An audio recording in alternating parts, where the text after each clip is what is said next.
Hi, welcome back guys. This is your sensei, back with another fanfiction. This is the first part of What If Shinobi Naruto Got Harem. Now before starting, please give this video a like and subscribe to the channel if you want more videos like this. Now let's get into the fanfic.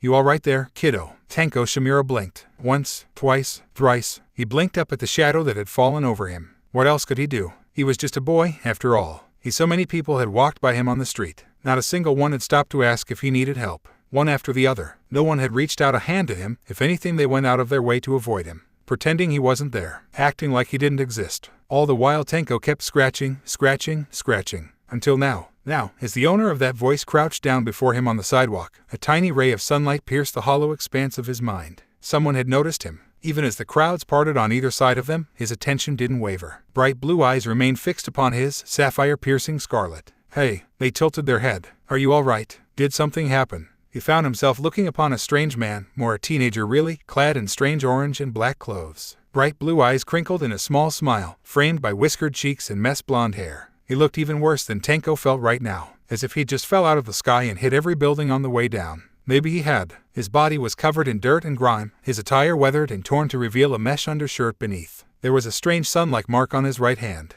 a tattoo or something. Yet for all that his injuries, the young man smiled. Here, let me see your hands. Dread reared its ugly head in Tenko's heart. A flash of agonizing memory caught him in its teeth. His hands, breaking, cracking, death, killing. And no, he recoiled with a yelp. Wait, it's fine. Strong palms closed around his, as an older brother might toward a younger sibling.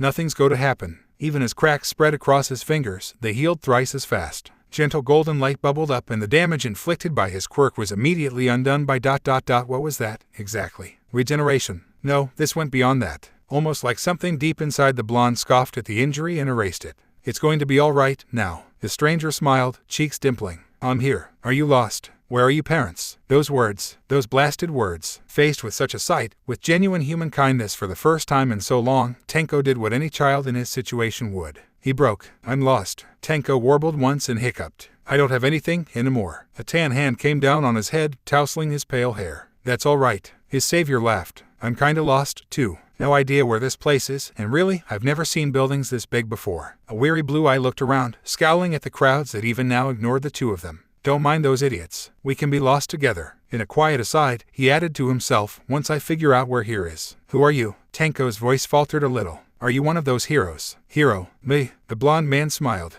Nah, I'm Naruto. Just a shinobi. 3 little words. Yet they changed his fate. Not a hero. Not a villain, something else altogether. A hero hadn't come to help him. A villain certainly hadn't. He had. Looking back, Tenko would remember this moment, the very instant. One tiny action, a singular ripple in a world gone cold, changed everything. A palm planted itself between his shoulders, guiding him onward. Come on, let's get you something to eat. Just a shinobi, indeed. His eyes were getting itchy again. There was a part of Tenko, a very loud part, that longed to scratch that itch, to take off the half gloves he'd been given and scratch until he couldn't scratch anymore. But he couldn't. He didn't dare. Why, you ask? Well, it was simple. Elementary, really. You see, Dad had asked him not to. He didn't dare disappoint Dad. Not after all he'd done for them these last 3 months. He'd taken him off the streets, put a roof over his head, provided him 3 meals a day, given him all these toys. Love, affection, pride. All he asked was for him to keep these strange gloves on and train with him from time to time. Nothing more, nothing less. And so he grit his teeth, choosing to focus on the game he'd been given instead. He tried. He really did. Even if he wanted to rip the gloves off and scratch until he was raw. The controller creaked in his grasp as he grit his teeth. No, he mustn't. Had to resist. Dad was always around in some form other, be it in person or in the form of a clone. Sometimes when he was feeling particularly clever, he let Uncle Kurama watch him. Those were good days. Uncle Kurama always got him the best games. Mario Kart was a great one, even if he wasn't very good at it. Maybe he was a bit biased in that regard. Some small part of him knew all this was ill-gotten gains, but so what? Dad stole from criminals for a living. He wasn't a hero, wasn't a villain, either. He did what he had to do, because it kept them safe. Maybe that made him an enemy of everyone. Maybe not. Tenko wasn't sure. Naruto was Naruto. Dad was Dad. Just a shinobi. Just a father. As if summoned by that thought, he heard the faint chime of an opening door below his bedroom. Hey, kiddo. A low voice intoned. I'm back. Hope you like pizza. Tenko shot to his feet. Naruto had no idea how to raise a child. There it was, the unspoken truth that had hobbled him for the last 3 months now. Life as an orphan may have helped him to empathize with poor Tenko's plight. It certainly encouraged him to take the little lad under his wing. But that was as far as his understanding of the matter went. He didn't know how the first thing about parenthood, much less how take care of a kid. Why would he? He had next to no experience in the matter. In that regard, he was very much playing it by ear, making it up as he went. And in other matters as well. You did what you had to. It's not your fault. Easy for you to say, Kurama. His jaw clenched a little as he fiddled with a ring of keys. But this still makes me feel dirty. Arg. A hiss tore out of him when he failed to find the right one. Blasted thing. A long day had left his right arm weak again. His knuckles were raw from all the work he'd done. Was it not work well done then, if for a good cause? Technically speaking, he had no known identity in this world. Which meant no ID, which meant an inability to attain a job, which also meant no income ... and no place to live. Merely taking Tenko out to eat on that first day all but exhausted what meager funds the boy had. From there, they'd been out of money, but not out of options. Anyone else might have fallen into despair. Anyone who didn't possess the unique set of skills he did. He tried to uphold his moral code as long as he could, and he had, because you see, the remedy to their plight had been a simple one. If he wasn't willing to rob good people, and still wary of this world's hero system, then who could he possibly target? Answer: villains. More aptly, their ill-gotten gains. He could run faster than light, disguise himself as anyone he pleased, so long as he knew their face. Really, it wasn't fair. For them. At last the lock gave, and he swung it back with a triumphant smile. Maybe he'd gone a bit overboard on the whole triple lock thing. Still, better safe than sorry. Tenko. His voice boomed in the open parlor. I'm back. Hope you like pizza. Dad. He heard the door crash open, a blur shot out it, slid down the stair railing and nearly took out his legs. He swayed in place, balancing the pizza boxes with one hand and steadying him with the other. His ward looked up at him, grinning from ear to ear. Right in the heartstrings. You're back. A frown rid his face. Of course I am. I said I'd be late tonight, remember? Well, yeah, his ward warbled, but I didn't think you were coming back till tomorrow. Tenko trailed off and buried his head against his knees. Naruto couldn't help but wince at that. He was ... not cured per se, but better these days. A far cry from the gaunt, emaciated boy he'd blundered into by chance. So long as he didn't bring up the boy's trauma, and he never would. He was certain he could help him adapt. He was getting better. He would be better. He swore it. Speaking of swearing, did you train today, like I asked? The boy winced. A little. Didn't make much progress. Was this what pride felt like? Pride in someone else. Such a strange feeling. Don't worry about it. Naruto scratched his cheek. Maybe it would be better if I just showed you that trick tomorrow ... and really, your blooding's pretty harmless so long as you wear gloves. Quirks, they called them. He disagreed. They weren't any different from bloodlines, really. Tenko's was dangerous in the wrong hands, but so long as he used it carefully, he'd be fine. It was merely a matter of control. Pops, blast, he'd been spacing out. I'll have dinner ready in a few minutes. He tousled the boy's hair. He'll wash up.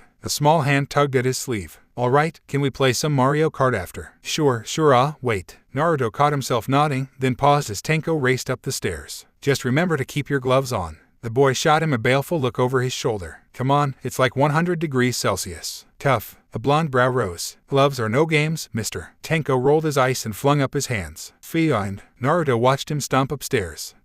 Guess this is my life now. Maybe it wouldn't be so bad. Toya could feel himself burning. With each passing sweep of his flames, his skin scorched itself, swelling, sizzling, and smoking like meat on a grill. It itched and stung, like some creeping disease, gradually leaving him numb. He knew it wasn't sickness. No, it was his quirk, his fire, his flame, burning him the more he used it, scorching his body as surely as it did the ground of Sokoto Peak. The angrier he became, the more it worsened. What kind of crappy quirk was this? He couldn't even use it properly without hurting himself. Still, he didn't stop training. He couldn't. He refused. I have to be the best. No matter what Dad says. I'll show him. I'll show them all. It was all he knew. All he had. All he could. He had to prove himself to Dad. He'd be the best hero ever. Better than Endeavor, better than All Might. Than anyone and everyone. He would keep training. No matter what. Wild flames fanned out, annihilating a great tree. Not good enough. He grit his teeth and grabbed the flames with his willpower, obliterating a circle of boulders behind it. Still not good enough. A furious roar escaped him and his flames blazed in response. The skin of his arms crackled and he bit back a hiss of pain. Push through. Endure. Blaze. Someone clapped behind him. Pretty nice quirk you've got there. Really powerful, too. Toya pivoted without thinking. Bereft of his control, his flames blazed on, scorching the ground at his feet.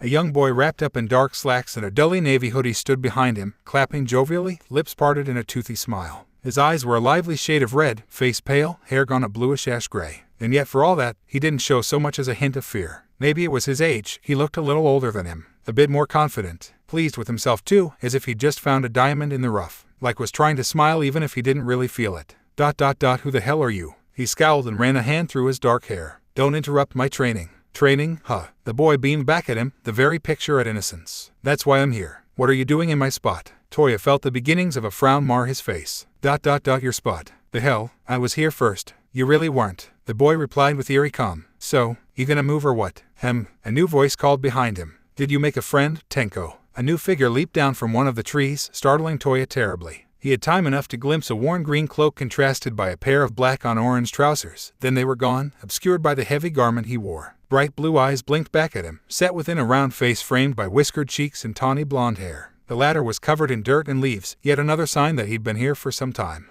Who in blazes were these two? This man ... how to describe him? His presence was warm, sunny, even. For all the dark circles under his eyes, he still granted him a smile. His footsteps had no sound. Strange. He walked as anyone would, yet despite that, he didn't make the slightest noise. Was her a hero then? Maybe a villain. No, a villain wouldn't bother to look after a kid. Something like that just wasn't done. Without thinking, Toya slapped a label on him, just as he did everything else these days. This man smiled at the strangest things, thus he would be called the Smiling Man until he ascertained his name. Don't mind us. The young man held up a hand. We're not here to mess with you. There's plenty of space up here for everyone, right? Tenko kicked the ground, displacing some gravel. But he's in my spot. A blonde brow rose. What did I tell you about sharing? Hug, head. Come on, don't be like that. He reached down to tousle the boy's hair. I'll take you out for ice cream later. So play nice, eh? Father and son, then. They didn't look a thing like one another. An ugly seed of anger sprouted in Toya's ch-scent. Unfair. They couldn't possibly be related. There was just no way. And yet, he swallowed once, trying to stifle a retort, and failed utterly. A trembling finger rose to point at them. Are you training him? Yup. The blonde's head bobbed. Been doing it for the last few weeks, now. A muscle jumped in Toya's jaw. Is that so? Go on, Tenko. The man nudged him. Show him, Tenko. The boy peeled off one of his gloves and laid a hand upon a burnt boulder, surface still blackened by flame. It didn't so much shatter as it did decay, crumbling in on itself like so much dust. Despite himself, Toya winced. His own cremation was powerful and all, but that ... how did this kid even live? How did he touch anything at all, without it all falling apart? That a boy, Tenko preened, cheeks flushing at his praise. Toya saw it all, every bit of it. Not fair, unfair. Dad wouldn't train him. Too dangerous, he said. He knew what he really meant. Unworthy. He never said it, but it was implied. He was already trying to have more kids with Mom. Trying to replace him. The boy before him had a quirk even more devastating than his. And still, his dad trained him. His emotions swung into a wretched downward spiral. For a moment, he actually hated the boy before him. The blonde man frowned suddenly, almost as if he'd sensed it. You all right, there? Toya grit his teeth until his jaw began to ache. Fine. Don't worry about me. A hand settled on his dark hair. See, I don't think you were all right. Blue eyes filled his vision. So close. When did he move? He tried to retreat, but another hand clamped down on his shoulder, holding him fast. Who was this guy? If you're having trouble with your quirk, I can give you a few pointers, same as I did Tenko. In the end, it's all about control. The smiling man held up a finger. See, as he spoke, it FLC curd with golden flame, yet spread no further than his index. You have to feel the power in you. Let it flow through you, grab it, and then control it. It's not strong. Go on. You try. It doesn't work that way. Frustration bubbled up in him. I already tried. That smile was all too kind. It hurt. Do or do not, there is no try. Shut up. Here at last, his emotions slipped their leash. Azure flame flared up, blazing impossibly hot. Panic flared with it. No, control it. He'd burn himself. He'd burning everything. But he couldn't control it any longer. The inferno was free, and it surged forth. SH whip. ... only to find itself absorbed. With a faint SCK sound reminiscent of a flowing breeze, the inferno vanished into the blonde's open palm. It didn't harm him, no, it was almost like he'd absorbed it somehow, like that strange golden cloak of his had eaten it. What the hell? No one taught you how to control your powers, huh? The blonde man pursed his lips in mild displeasure. Come on, that's the most basic of basic. Here, he offered him his hand. Let me see your palms. Toya flinched, remembering his burns. I don't think that's a good idea. Naruto absolutely scowled. Hands, young man. It was such a parental thing to say, Toya couldn't help himself. He couldn't argue with him. Why yes, sir. When presented with his burned palms, the man frowned. Calloused hands ran over his injuries, traced the charred surface of his skin. Well, nothing I can't fix. Hold still. Golden light ran across his palms, bringing with it a faint sense of itchiness. Toya found himself flinching, but there was no pain. None at all. As he looked on, his wounds mended themselves, the faint scent of cooked skin overpowered by an altogether more pleasant scent, like the crackling scent of breathtaking smoke. There we go. Just like that, the blonde released him. All better. How? Toya grabbed at his sleeve when he tried to rise. How did you do that? What's your reasoning for this? Tenko huffed. Dad doesn't need a reason to help someone. He's a shinobi. It's what he does. Toya warbled once, a thin reedy sound escaping his teeth. him. It was too much. He was just too nice. Just like that, the walls in his heart crumbled. This is the place. Why, yeah, old man. This is where I live. Don't go calling me old man now, Toya. Your family now. Dad was angry. Tenko knew it in Naruto's face, his smile, that slight twitch of the blonde's right eye as he frog marched them up to the Todoroki residence. Not angry at him, himself or even Toya really, but something else entirely. Given the apprehensive look on his new friend's face, he already had an inkling of what was about to happen. 3 guesses as to what that might be. First 2 don't count. Because you see, Dad cared about people. Maybe a little too much sometimes. Nothing wrong with caring. That was his choice and all. Tenko had no qualms with compassion. Being nice was all well and good. If it wasn't for Dad's innate kindness, they never would have met, and then there would he be. Out on the street starving to death, that's what. He'd probably be dead by now. Just dwelling on it made him shiver. Dad wasn't a hero, and certainly not a villain either, but something in between. Just a shinobi, not afraid to dirty his hands if it came to it, and he had a feeling things would be dirty indeed once today was done.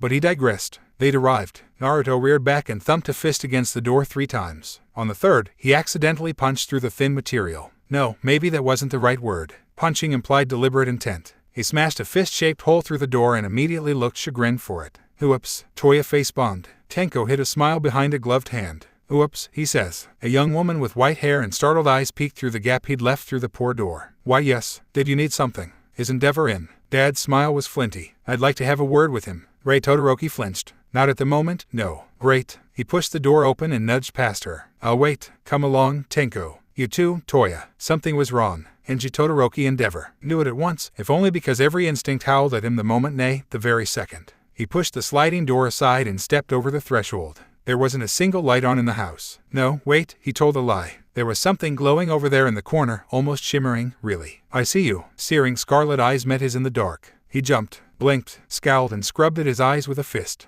No one was there, neither man nor beast. Had he imagined that just now? No. His heart hammered in his ch and still, adrenaline spiking in his veins. For a second he could have sworn he'd seen a giant beast. A fox. He shook his head. Damn it, I'm working too strong. Ray. He raised his voice. No response. He tried not to frown at that, failed to stifle the ember of irritation that sparked in his ch. Blasted woman. They weren't on the best of terms these days, but why would she outright ignore him like this? Had she already put Shoto and the others to bed? He conjured a flame to his fist and fumbled for a light SWCH, half expecting that to fail, too. It didn't. The light snapped on. Welcome home, Endeavor. There was a stranger in his house. A young man sat on his couch, one leg crossed over the other. He took him in at a glance, blue eyes and blonde hair, whiskered cheeks, attire that had seen better days. He smiled for him, but there was an edge to that smile, something sharp that likewise put him on edge. Who in blazes was this? A villain? No, he mustn't jump to conclusions. At least he shouldn't. Not. Only then did he notice who was sitting with him, or rather, opposite him. He scowled at her. Ray, why did you let this man in? His wife quivered under his gaze but held firm. This man brought Toya home. Had he? I did indeed. The blonde smiled and gestured to an empty chair. Take a seat. I'd like to have word with you. Endeavor's brow drew down in a thunderous frown. Just who do you think you are? Who I am depends entirely on how you respond. Take a seat. Something in his voice compelled obedience, however briefly, and Enji found himself complying, sinking into a chair. He cursed himself a moment later. He'd given away his advantage. To rise now would only make him seem like a child, and he refused to give this oaf any more satisfaction than he already had.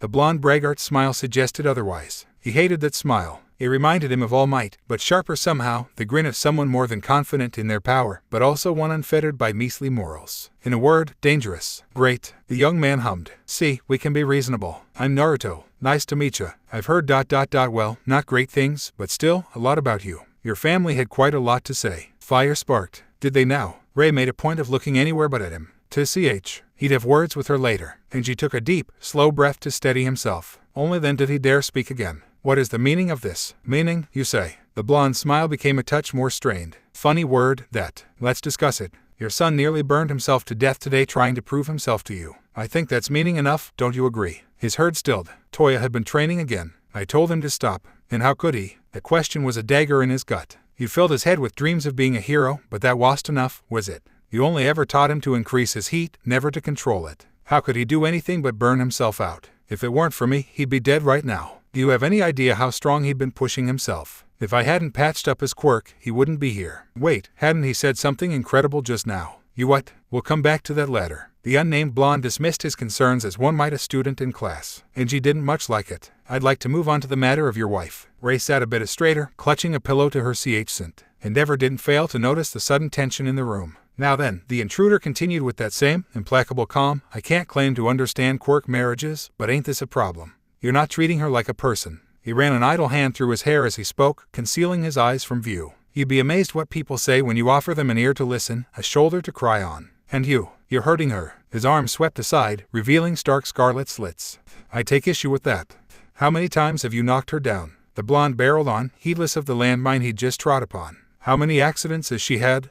And for what? Defending her children. I don't claim to be the sharpest tool in the shed, but even I can see there's something wrong here. And she burst to his feet. I don't have to take this from you. No, you don't. This villain, there could be no doubt in his mind now, looked up at him and granted him a curt nod. You can walk out right now. That's what you do, isn't it? A searing heat crept into voice, blazing like the sun itself to meet his own fire. You run away from your problems. When things get tough, you get going, don't you? That, or start SWNGNG. Like a bully. His flames flared. You dare. You bet your burning beard I do. Blank red eyes regarded him intently. I can't claim to understand your motives here, but this isn't right. Stubborn pride sparked in Endeavor's heart and he bit his tongue to stifle an irritated snarl. The fool didn't understand. How could he? How could anyone understand his struggle? Surpassing all might was all that mattered. If he made a few mistakes along the way, then so be it. Failures were to be cast aside. Weakness would be ignored, no matter what some might say. Sentiment had no place in hero society. Naruto looked away from him suddenly, distracting him from his internal monologue. Why don't you go check on the kids? Enji's wife didn't budge. It was the most spine he'd seen from her in some time.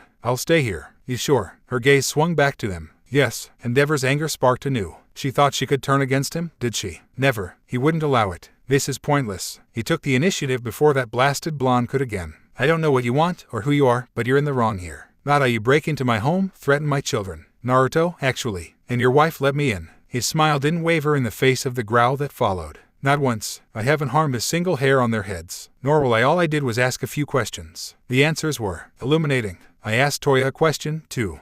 And she didn't like where this was going. What kind of question? The vigilante tilted his head. I think you already know. He had an inkling, yes. It enraged him. Enough. Endeavor swept an arm before him, temper finally slipping its leash. I'll hear no more of this nonsense. You've no right to be here. Make demands of me. Tell me how to raise my family. A sharp bark of laughter startled him. Enji's world went still. It soon proved the calm before the storm. Family. The blonde tilted his head. This isn't a family. This ain't even a proper home. Maybe it was, once. I'll give you what. But now, no. He shook his head slowly, blonde bangs swaying side to side. Whatever it used to be before, I can see what it is now. Their eyes met. This is a prison. Ray whimpered into her pillow. A muscle jumped in Enji's jaw, P&D alongside a vein in his temple. Brat, I've had it up to here with you. Good. The blonde surprised him by finally standing in turn. So have I. His chin rose in stoic defiance. You gonna shape up? Or do you plan to leave? Must, not, kill. Because you see, Endeavor understood now. This little oaf was trying to goad him into a fight. Yes, that was what he wanted. If he slaughtered an unarmed man in cold blood,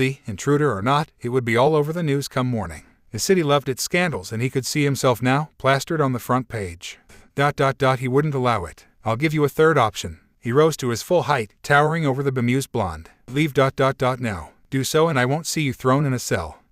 Here at last a spark of anger slipped through the young man's facade, twisting his whiskered face into a scowl. You want me walk away? Ignore this. You're an even bigger idiot than I thought. Fresh fire sparked in Endeavor's fist. He saw it and scoffed. All right, I can see it's pointless trying to reason with you, and I don't want to burn your house down. Answer me one last question, then I'll be on my way. If that was the price to be rid of him, then so be it.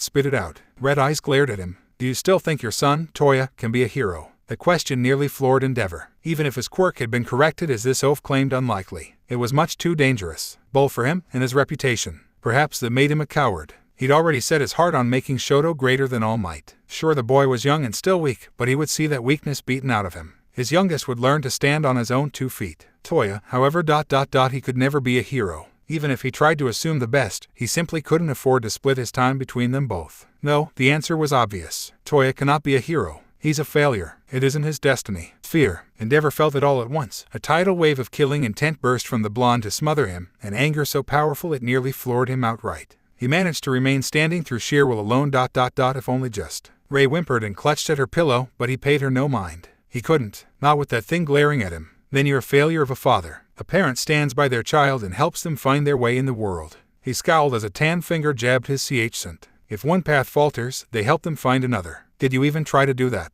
Enji's world narrowed, vision tunneling to a single point. Who did this oaf think he was? How dare he? He'd half a mind to flash fry him. No. He wouldn't throw the first punch. No doubt this oaf wanted that. If that was his aim, he'd be disappointed. No matter how much he might wish to, he wouldn't be the one to throw the first punch. There were other ways to harm him, however, methods he'd pursue once this arrogant arse was well gone from here. I think we're done. Indeed we are. Naruto cut his tongue and turned toward the kitchen. Tenko, Toya, you can stop hiding now. The faint sound of shuffling footsteps reached Endeavor's ears, and he saw. Toya stood there, his face carved from stone. Endeavor stilled. There was a boy with pale hair there and red eyes beside his eldest, but he dismissed him at glance. He had other concerns. Why was their son looking at him like that? Had he heard? He must have. Why else would he wear such a fearsome expression? I'm sorry you had to hear that. Here at last, Naruto's face softened.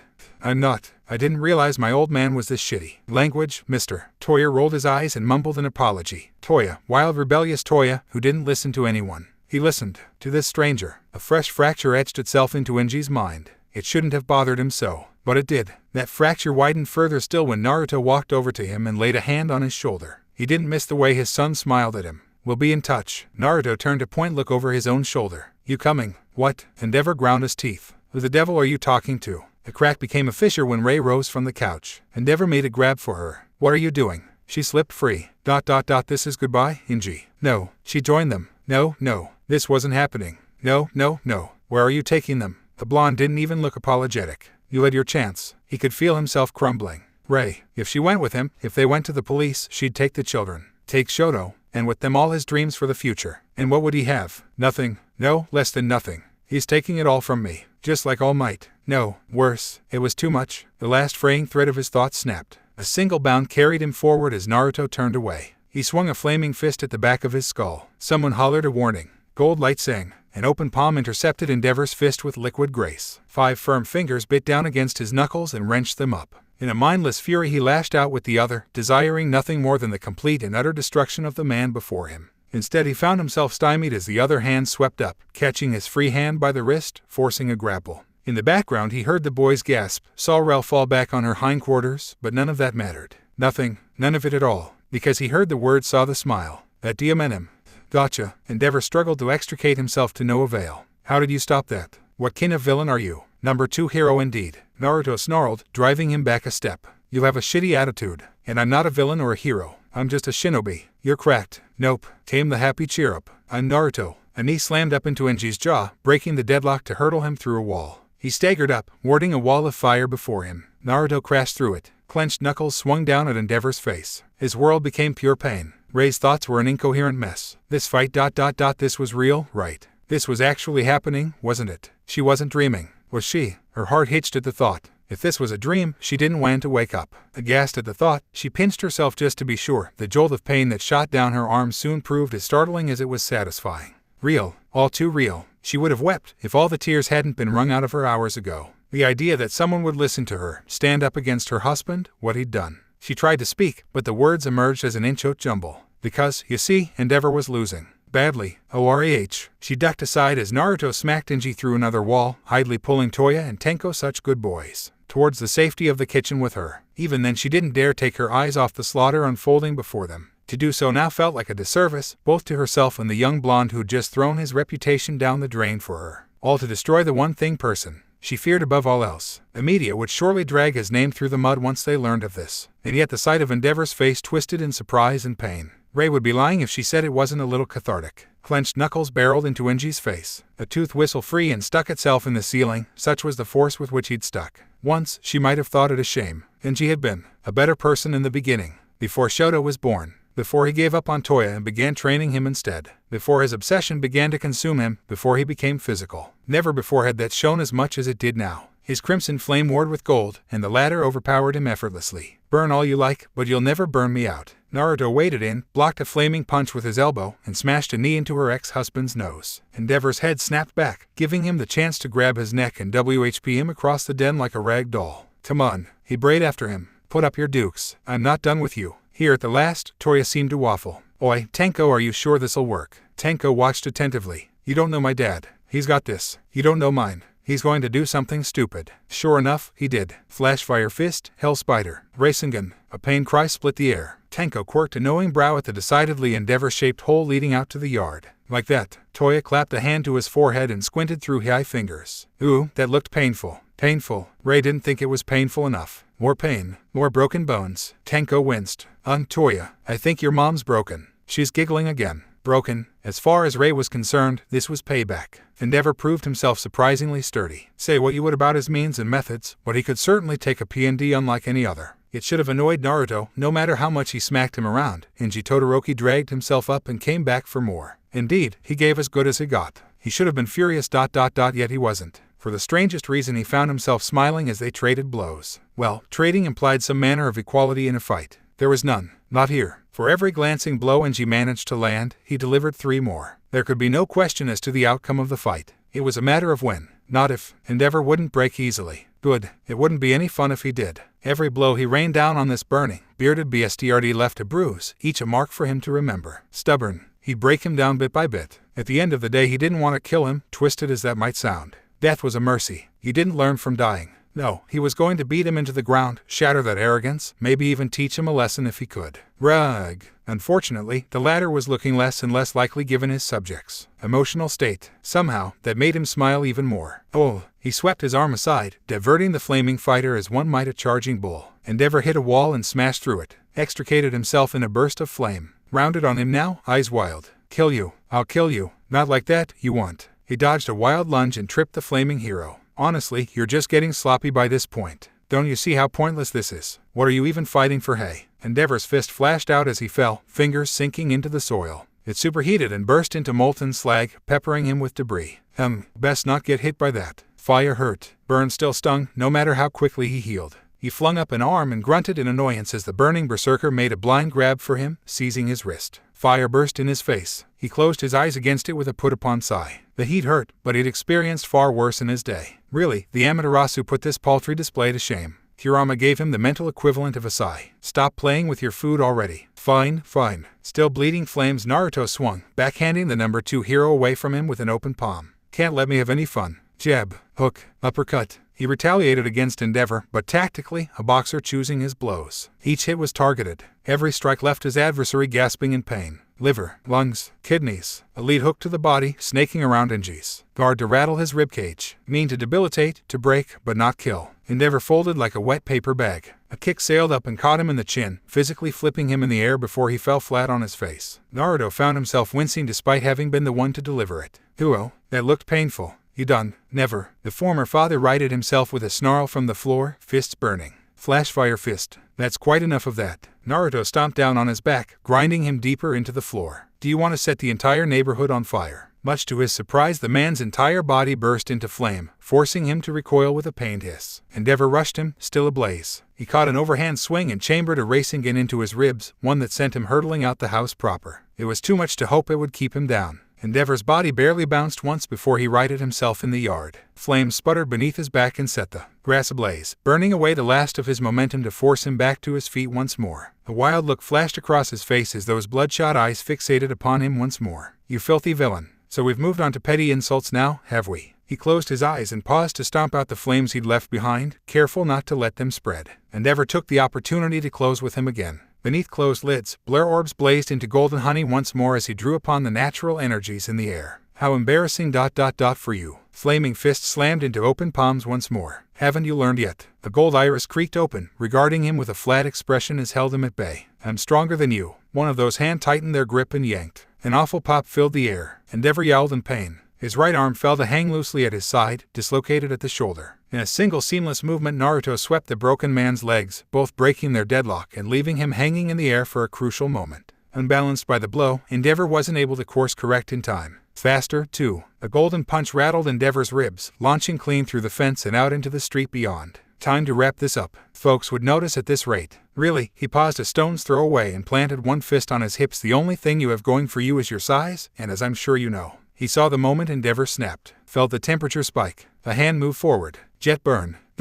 Size isn't everything. He reared back and slammed his hands together. The resulting shockwave popped his ears and extinguished most of the blaze before it could hope to reach him. Even then, some of it reached him, singing his face beneath Kurama's cloak. Did his emotions make the flames stronger? Something to consider. He'd have to add it to his notebook when he taught Toya. Oh ho, already taking the kid in. If this BSTRD won't help him, then I will. Said BSTRD looked to be on his last legs right about now. His left eye swollen shut, CHs and heaving, one arm drooping uselessly, flames sputtering. Even his knees looked weak right about now. He didn't have much left in him. Yet despite that, he stood. He'd give him points for determination. If only he could channel that determination somewhere else. Maybe he was a lost cause after all. All right, Naruto heaved a sigh, shoulders slumping. I think we're done. He looked to Ray and the kids. If you want to round up Shoto and the kids, then call the cops. I can keep this bugger subdued. His sixth sense shrieked a warning. Tenko cried out a second later. Toya wasn't far behind. Dad, watch out. Blazing arms closed around Naruto from behind. He cursed himself for the distraction. Sloppy. Heat flared, singing his skin. Prominence burned. A pillar of fire split the night. Golden fire. Kurama swelled around his shoulders in all his golden glory, snuffing out Endeavor's greatest attack like a blown candle. An attack that had scorched the very sky, visible for miles around, swallowed you by a giant fox. The irony wasn't lost on him. He took a tiny bit of pleasure in watching Flaming Hero sway on his feet, strength spent at long last. Is that all? Endeavor lurched forward. Enough. A cursory kick shattered the joints of his right knee, twisting it at a horrible angle. Enji buckled to a knee. He didn't scream. More points for him. Pity they weren't enough. What the hell are you? Endeavor growled at him, flames flaring fitfully in his face. How are you this strong? Just how many quirks do you have? Bingo. Those were the words he'd been waiting for. Look at you, wasted and gasping for air. Naruto forced a smile to his face and spread his arms. Remember these words, Enji Todoroki. A father always gets stronger when he's fighting for his family. I'm fighting for mine. He hooked a thumb over his shoulder to where he knew Tenko was watching, rapt with attention. My boy's standing right behind me right now, cheering me on. But who are you fighting for besides yourself, Endeavor? The redhead went still beneath him. Go on. Naruto let his grin gain a manic edge. I'm listening. Tell me, who, exactly, is cheering for you? I don't hear a single soul. He felt the man's spirit waver. It's true that I'm not exactly at the top of my game these days. He straightened his back, producing an audible pop. I haven't had as much time to train, and being a dad's a full job, you know. But I can't give up here. Why, you ask? Because I have set a good example to live up to. A finger swung out, stabbing at the staggered hero. Remember this, a father always gets stronger when he's fighting for his kids. Earlier you called me a villain, didn't you? Aren't you one yourself? Stop hurting your family. We have ourselves a ver. Hey? Naruto's sixth sense stretched outward at Kurama's words. We're ... Geez, they're so far away. He heard a rifle bark in the distance. Miles away. His head snapped back. One shot. One kill. She wasn't cut out for this SHD. Kinda Tatsumi, aka Lady Nagant, knew it. She'd been trailing this blonde BSDRD for days now. Follow the guy, he said. Tail him, they said. Find out what he's up to. Some guy with a powerful kid, someone who was DMN strong to follow. And now, she'd spent the last 5 minutes setting up shop in an abandoned building, watching him through her scope. Why'd gone to Endeavor's house, she had no idea, but she'd followed still. Waiting for the right moment, still trying to piece it all together. ... Or so she had been before all hell broke loose. The back of the house absolutely exploded, and the yard beyond it burst into flame. No hiding that. She had watched the brawl that followed, the one-sided beating, with dread in her heart. She couldn't hear the blonde's voice from here, but she could read his lips well enough through the scope. 4 little words. She said them aloud. Stop hurting your family. She tightened down on the trigger. No, don't falter. She was a cog in the machine, a pivotal piece that kept it running smoothly. The system with 2 sides, front and back. A system that needed both sides to maintain itself. Obey, they told her. Comply. Do your duty. This is for the greater good. Your arm will uphold peace. Just thinking of it exhausted her. Hunting a good guy and his kid, for what? To preserve their same of a society. Because he could take villains down better, harder, and faster than All Might could. Because he interfered with the natural order of things. So fragile. A phony. A sham. A golden daydream seen through rose-colored glasses. In short, an illusion. But a necessary one. For now. ... What a joke. She'd begun to have her doubts even before this. Now they solidified. She was tired of this. So very tired. Sorry, kid. She mumbled under her breath. It's nothing personal, but a job's a job. She curled the strands of her hair into a bullet, loaded it, sighted down her scope ... and fired. It was a good shot. The round traversed the distance in an instant. Her maximum range, maximum firepower. Poor BSDRD never saw it coming. He was still towering over Endeavor's fallen form when his head snapped back. Dawn. Another life snuffed out, just like that. Would it never end? The blonde swayed forward. Wait minute. Why was he smiling? He'd caught her bullet between his teeth. His eyes met hers through the scope. As she looked on aghast, he stabbed a golden finger her way. Lady Nagant saw his lips move again. 2 words. You're next. He vanished a heartbeat later, a sizzling gold streak. Panic bleated and her CH sent wild and fierce. I've been made. She tensed from her perch atop the rooftop ... but no attack came. Had she overreacted? Even the best speed quirk would take at least a few minutes to reach her at this distance. Surely she had time to flee. Why yeah, she told herself. Of course she did. Definitely. Still, someone who could take down the number 2 hero and eat one of her bullets without batting an eyelash. Nope, couldn't do it. Wasn't even gonna try, wasn't messing with a guy like that. Maybe the safety commission could send someone else ... and oh, they'd have to. She'd made them see sense, because she wasn't dealing with this any longer. 9 seconds passed and still no reprisal. Was she safe? Did she dare hope? Her heart was still beating so fast. ... That's enough for one night. Lady Nagant blew out a breathy sigh as she stowed her rifle arm and climbed to her feet. All this work to deal with one guy. I'm getting real tired of this SHT. You and me both. The glowing hand clamped down on her shoulder from behind. 5 firm fingers locked down onto her collarbone, fastening themselves in place. Her brain fizzled, any and all thoughts dying an ugly death, spiriting her courage away with them. No. It just wasn't possible. No one was that fast. Even the quickest quirk couldn't have reached her already. Kinda froze. Looked up now, knowing full well who she would find waiting for her there. Naruto's blazing red eyes beamed back at her, narrow and intent, half-lidded with mirth. The bullet was still in his teeth. He spat it down at her feet, crushed it under his heel. Nice shooting back there. He purred down at her. That hurt like hell. There could only be one proper response to such terror. Lady Nagant screamed to high heaven. This is your home. Rei Todoroki performed a little spin as she took it all in, trying to make sense of the manner all at once and failing. Tenko didn't miss the awe in her eyes as she stumbled about the living room. Good. Awe implied respect, and respect meant she wasn't likely to betray them anytime soon. Dad deserved someone who was loyal. After all they'd done for Miss Rei, she'd sooner cut off her hand than turn on them. It's so large. Tenko couldn't help but preen at that. It is, isn't it? This is one of the smaller safe houses. Toya's mother rounded on him, eyes practically bulging. He has more than one. Ransacking villains brought a sizable payday. Dad was loaded. He'd been happy with their meager life before, but maybe this wasn't so bad. Kinda nice, really. The idea of having a family again had never occurred to him, never mind someone like Toya. But now that he had one ... he wanted to cling to this feeling. After all, they had more than Toya to look after now, didn't they? Never mind Toya's siblings. He was Fayumi, Natsuo, even young Shoto, only a few years old. Where did your father go? He shrugged. Dad said he had a spy to deal with. He took Toya with him to keep an eye on her. Rei quirked a pale brow. Did he now? Whatever for? Tenko shrugged his shoulder. Dunno. Well, I suppose he knows best. Then her gaze narrowed upon him. She frowned. Your hair's a mess. When was the last time you bothered to brush it? Here at last, Tenko felt the ghost of a smile touch his face. I don't. Why ever not? Memories. He remembered. Him and Dad laughing, combs stuck in their hair, the mess they'd made. Dad ain't any good with a comb. Last time we tried, the house was messy for a week. Isn't? Rei booped his nose with one finger. You should speak properly. Sorry, he said. He's not the best with grammar, either. Clearly not. She huffed. Well, that changes now. As he looked on with mild confusion, Toya's mother sat on the sofa, reached into her handbag, and drew forth a comb of her own. She brandished it like a blade in one hand and, sit. Tenko blinked. Did I stutter? Rei gave her lap a brief pat with her free hand. I said sit. I've already put the little ones to bed. The small, almost tentative smile tugged at the corner of her mouth. I may not be the best at it these days, but I'd like to think I have some experience being a mother. It faded a moment later, her facade faltering when he didn't budge. Would you rather I not? Something deep inside Tenko gave way. A sudden pang of realization hit him, causing his eyes to widen. I remember this feeling. It's just like, his legs betrayed him as surely as the air in his lungs. A short, sharp burst of breath left him in a little gasp. He clambered over and hopped up into Rei's lap before she could think to rise. She stiffened for all of an instant, then gently laid one hand down on his shoulder to steady him in place. Her eyes glimmered a bit. Hold still. With painstaking gentleness, she set to the comb to his scalp and went to work.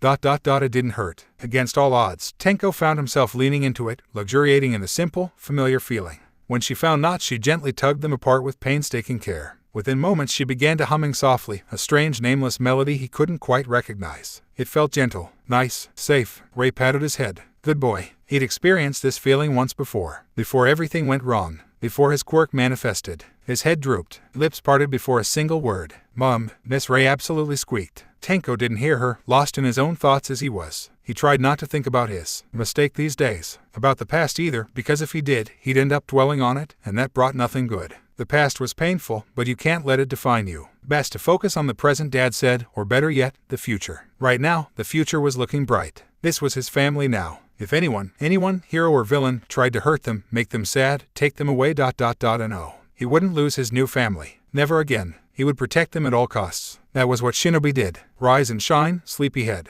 Nuo. Lady Nagant didn't want to. Kainatsutsumi certainly didn't. Her bed was nice and warm and it was too early to get up. She groaned something to that effect and burrowed beneath the blankets. Strange. What was that clinking sound she just heard? No, not important right now. Ignore it. She was far too sleepy to deal with this. Soft, cozy, mine. Everything must have been a bad dream after all. A finger FLC at her face. Come on, lady. How long are you gonna make us wait? Kinda didn't recognize that voice. Her eyes snapped open. Realization swam up from the murky depths, bringing with it a sudden, startling realization. This wasn't her bed. These weren't her walls. That wasn't her ceiling. The room was a pale pastel blue color, utterly bare of decoration but for the futon in which she found herself. Memory rushed back in. No, she tried to sit up. No, couldn't now, because she was bound to the bed, arms shackled behind her back. No.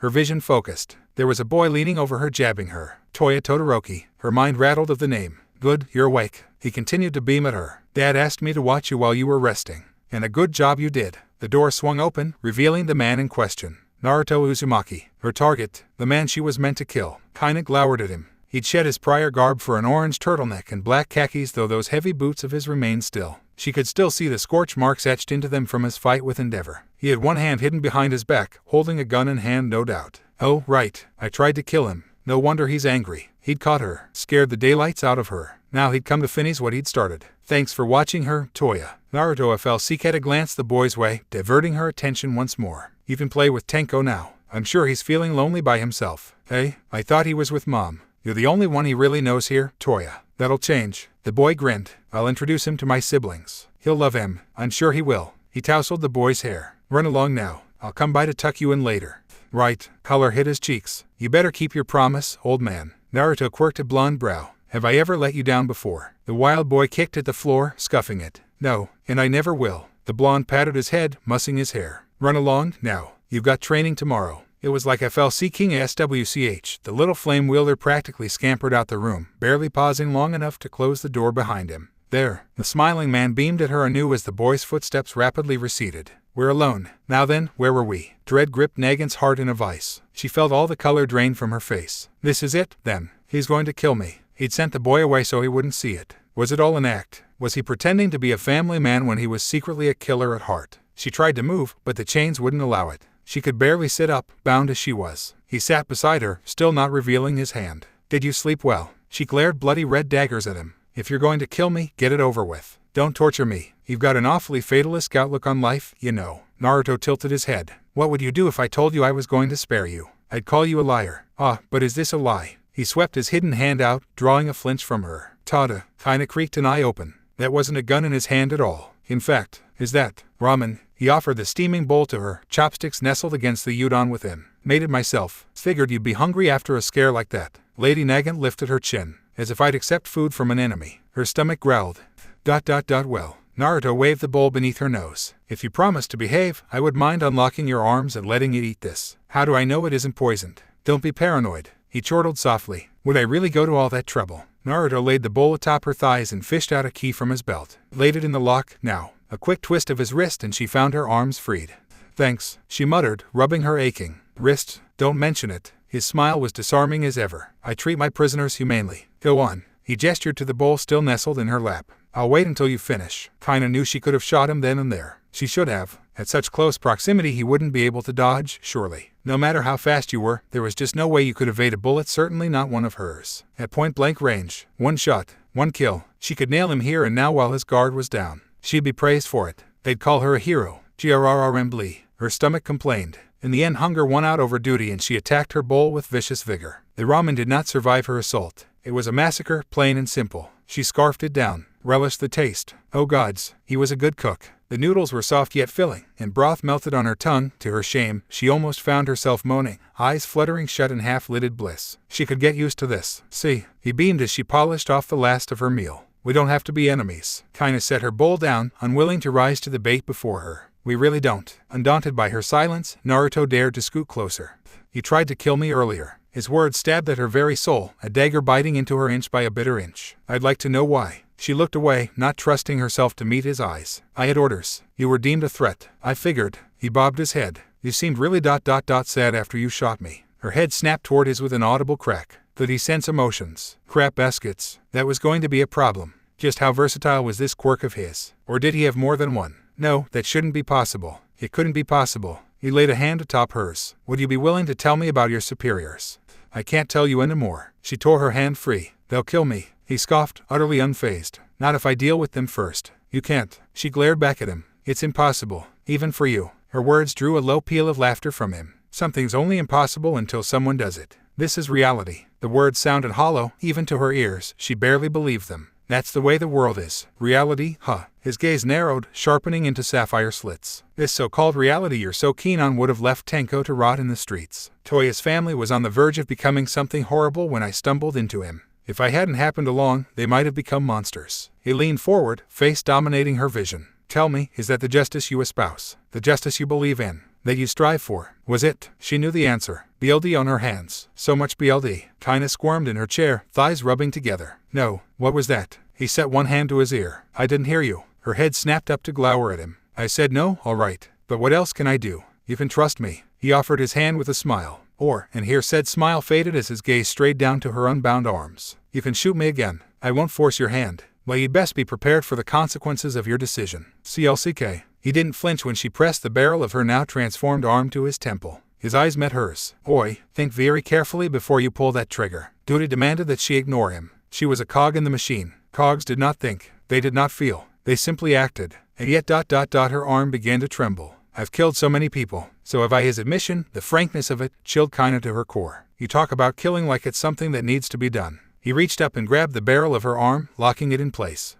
I've taken out plenty of people. Not because I wanted to, not because I took pleasure in it, or even because they left me no choice. Some people, he blew out a sigh. Some folks just need to be dealt with. Sometimes that means swaying them, sometimes sealing ... and sometimes, you just gotta end him. That's what I've been saying. She shouted at him. There's no choice. There is always a choice. Naruto growled at her, teeth gun sharp, eyes blazing red. You choose how to make the world right. Morals, society.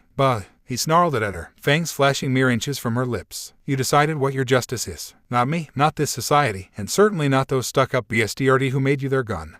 Her heart was beating so DMN fast right now, Lady Nagin could hear it P&D in her ears, like the drums of a wild hunt. How? He'd seen the true nature of this world, been alone like her, and yet he hadn't lost it as she had. If anything, it seemed to have made him even stronger. Her eyes began to sting. Water now. How long had she waited to hear those words? For someone to offer her a helping hand. It's too late. She heard her voice warble, felt the first tear roll down her cheek. You can't save me. Who decided that? You. His fingers bit down on her arm. Stop doubting yourself. She could just imagine them now. The voices. Her superiors. You are our tool. You will obey. A fracture etched itself into her facade. Your right arm shall bring about true peace. A crack? No. Kill him. Execute justice. A fissure. If she killed Naruto now, those boys of his would be alone. Not just Tenko. And the Todoroki family he'd just saved ... What would become of them? She knew the answer. They'd be swept under the rug, just like all the rest. There would be questions, of course, but the HPSC would silence those, too. Just as they did all those who stood against them. Was this justice? ...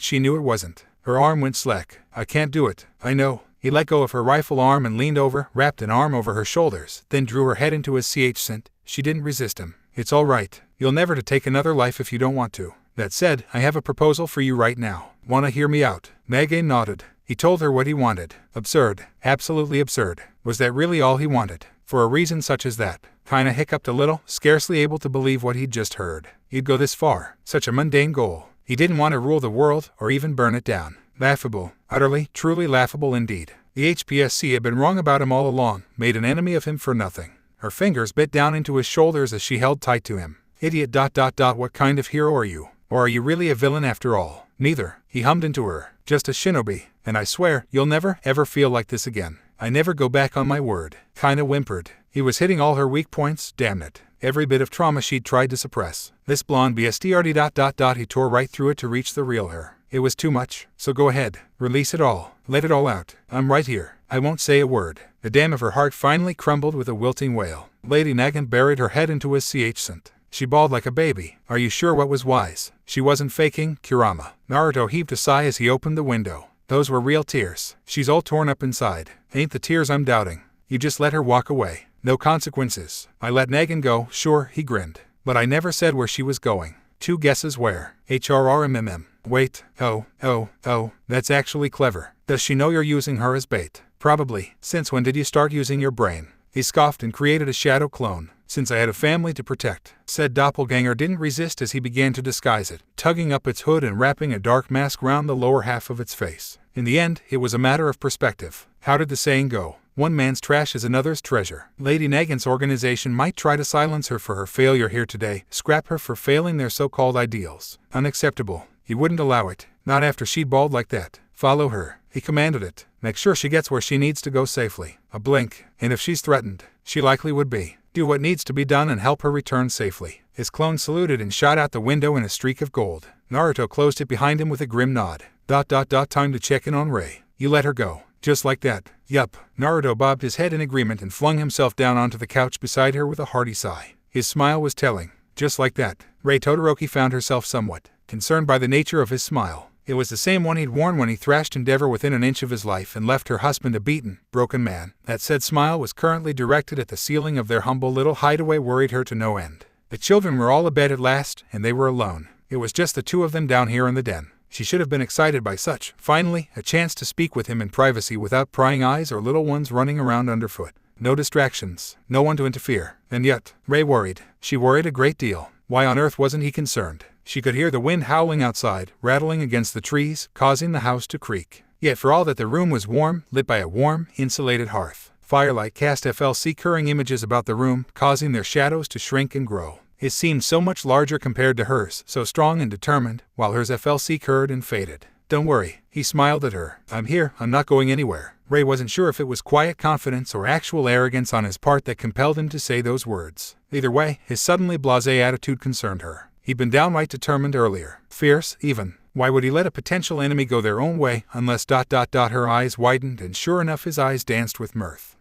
She should have known. In the brief time she'd known him, Naruto had proven himself a man of many talents and facets, but stupidity wasn't one of them. She had a little straighter on the sofa, regarding him anew. You converted her, didn't you? The wry smile touched the corner of his mouth. Not so much converted as convinced. Rei pursed her lips. Naruto, Miss Rei. He sang back, teasing her. Don't. She held up a hand with a wince. Please don't call me that. You'll make me feel old. Among other things. For better or worse, the chapter of her life, the time she'd spent with Inji, that was over now. Maybe things could have been better. Maybe she could have stuck it out. Maybe there was light at the end of the tunnel. Maybe their fractured family would have become whole by the end. She'd never know now. Naruto tilted his head. Just Rei, then. A faint hint of pink hit her cheeks and she felt her quirk slip away from her for a moment, manifesting in tiny tendrils of hoarfrost beneath her fingertips. She curled her hands into fists to hide the slip. It was too much to hope he wouldn't notice. Mercifully, he didn't remark upon it. I would prefer that, yes. When he didn't challenge her request, opportunity knocked. She seized it. May I call you by your given name as well? Sure. The baffling blonde shrugged. Go right ahead. So informal. No, focus. She had another concern to address. That woman, Lady Nagant. She knows where we're hiding. Nope. Rei blinked. Nope. His smile gained an impish quality. Means no. Used an old shinobi trick. You blndfld her, didn't you? Oi. He recoiled with a laugh. You make it sound like I'm some kind of kidnapper. She smiled softly. All this banter made her feel young again. You can kidnap me anytime. Naruto's brow shot into his hair. Hey? Rei whined and buried her head in her hands. If her face had been pink before, she was certain it was gone scarlet now. No. She'd said that aloud, hadn't she? She hadn't meant to. Accursed tongue. This was what she got for running her mouth. She was still coming down off an adrenaline high. She'd be kicking herself come morning. Too late to stop now. Might as well go through with it. Lady Nagant, she peeked through splayed fingers, not trusting herself to look at him fully. What is she to you? A tool? No. He shook his head and her heart hurt to hear those words. She'll never be a tool for anyone again. His brow furrowed, darkened by some distant thought. She's done being their gun. A blink on her part. Her fingers fell. Gunned. He steepled his fingers and laid his chin atop them. It's her quirk. Sounds frightening ... And what of me? She looked up at him through her lashes and tucked a stray strand of pale hair behind her ear. What am I to you? What happens now? What comes next? He'd freed her from a dying marriage and spirited her away to safety. For that, she would always be grateful. But she had to know what followed. Did he expect her to bind herself to him? Did she want to? I'm not sure. He shrugged, and for a moment she wondered if he'd read her thoughts. I don't really know you. I'd like to think we're friends. Friends? Friends didn't do what he'd done for her. But they weren't more than that either now, were they? She didn't know how to define their relationship, or if there even was one. She didn't know what she felt for him yet. Her hurt was scarred, but he just might heal it. Things had been good with Enji too, in the beginning. Before he had gone sour. Before she'd made mistakes. Before they'd ruined one another. She wasn't sure she could ever trust someone like that again, even if she wanted to. Her duty was to her 4 children. She would bear these regrets and guilt in her heart. They would be her burden. Hers and hers alone, so that her children might never suffer them. And yet a voice in her heart bleated. It's not fair. Where's my joy in all this? Don't I deserve to be happy? To be held? To be loved? In hindsight, Rei wasn't being fair, she knew. Naruto's focus, his heart, was fixed firmly on his son and only recently now, on Toya. In time he'd surely get to know Fayumi, Natsuo, and even little Shoto. He'd likely come to care for them as he did these two. He'd make such a wonderful father to them, even if he could never love her. She could be content with that, even if hurt. Tenko seems to like ya. Rei's head snapped up with a jolt. She fumbled, recovered quickly. And him. He's a good boy. He is. Naruto bobbed his head in a glum nod. He's been through a lot. Has he? She blinked, and his mother. She'd never considered it. Tenko didn't look a thing like his father. She might assume he'd inherited his mother's appearance, but she'd seen neither hide nor hair of any such person since coming here. It wasn't strong to put two and two together. The conclusion she came to wasn't a pleasant one. They were either separated, his mother was dead, or perhaps Tenko ain't mine by BLD. Naruto seemed almost chagrined to admit it, judging by the way he scratched at the back of his head. I adopted him, after a certain incident. Blue eyes rose to meet her and there was a shift in the air. It took me a while to tease it out of him, to figure out what happened. His eyes met hers again. What I'm about to tell you doesn't leave this room. His voice gained an edge that hadn't been there before, the warning rumble of a protective father. Can I trust you? She touched a hand to her bosom. Until the day I die, Naruto told her, slowly at first, haltingly, but tell her he did. She immediately wished he hadn't. Tenko, that boy, that poor boy, how was he even sane? Do you have any idea how strong it is for him to open up to people? Naruto's gaze was cold as ice, colder than anything her quirk could ever hope to conjure. It took me ages to win his trust, and yet he willingly befriended Toya. And you. His eyes regained their lively I hope you understand the level of trust that implies. He called me mother. The words burst out of her before she could think to hold them back. I would never harm him. Naruto didn't recoil. He was too strong for that. But he did pause. A rueful smile touched his lips. Did he now? Don't you think that boy deserves a mother? He does. A grim nod. He definitely does, but I really haven't had the time to look for ... His eyes met hers widened. His face went red.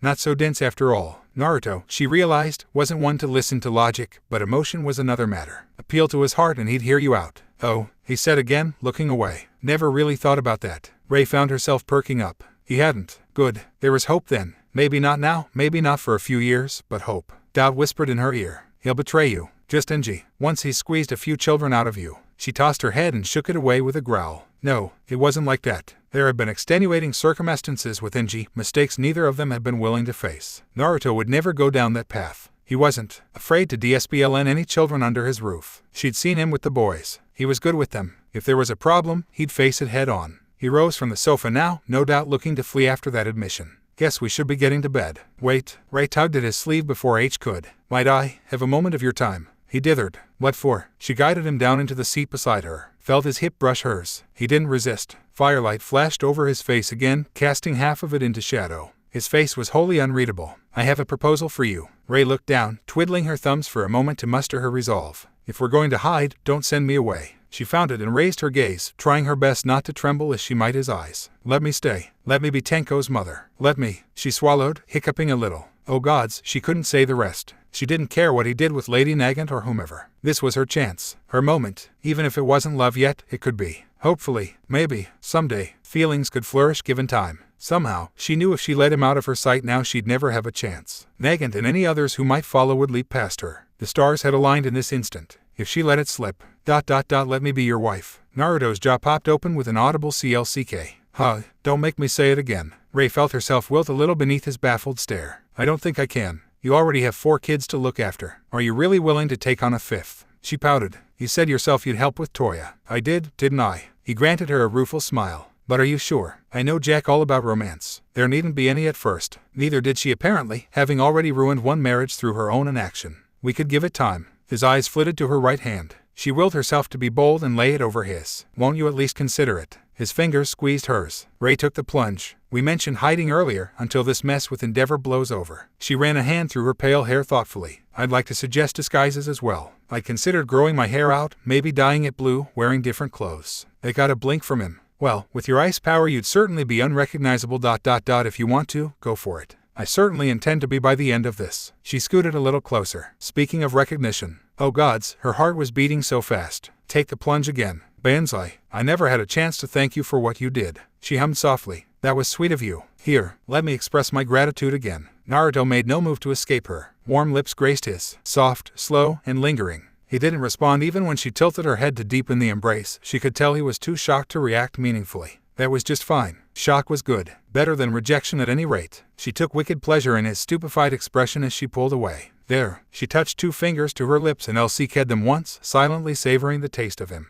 I hope that expresses my gratitude properly. Naruto flushed. ... You really did. And I can hear you 2 up there. He called toward the staircase. Tenko, Toya, bed. No. Little feet scampered up the steps. I quit. Quite the audacious statement, given how beautifully blunt it was. The president of the Hero Public Safety Commission almost found himself somewhat impressed by the boldness of it all. Indeed, under any other situation he might have applauded their arrogance. It was all but a declaration of war, an assault on everything he and the commission stood for. And worst of all, it hadn't even been delivered in person at that, but via proxy, by 2 words hastily scribbled on sticky notes slapped on his desk for him to find come evening. A casual screeve from one of his subordinates, someone who didn't dare face him in person. He recognized the handwriting. Oh yes, he knew it well. Lady Nagant. Even if he hadn't, she'd all but signed her name below it. The dishonor of it all. Not only had she failed to kill her target, but to think she would flee in such an unsightly manner. She could have silenced Endeavor at least. But she'd failed even in that. Worthless, broken tools should be discarded, as she would be. Foolish child. He crumpled her note in his fist, growling under his breath as his quirk multiplied the force and broke it down.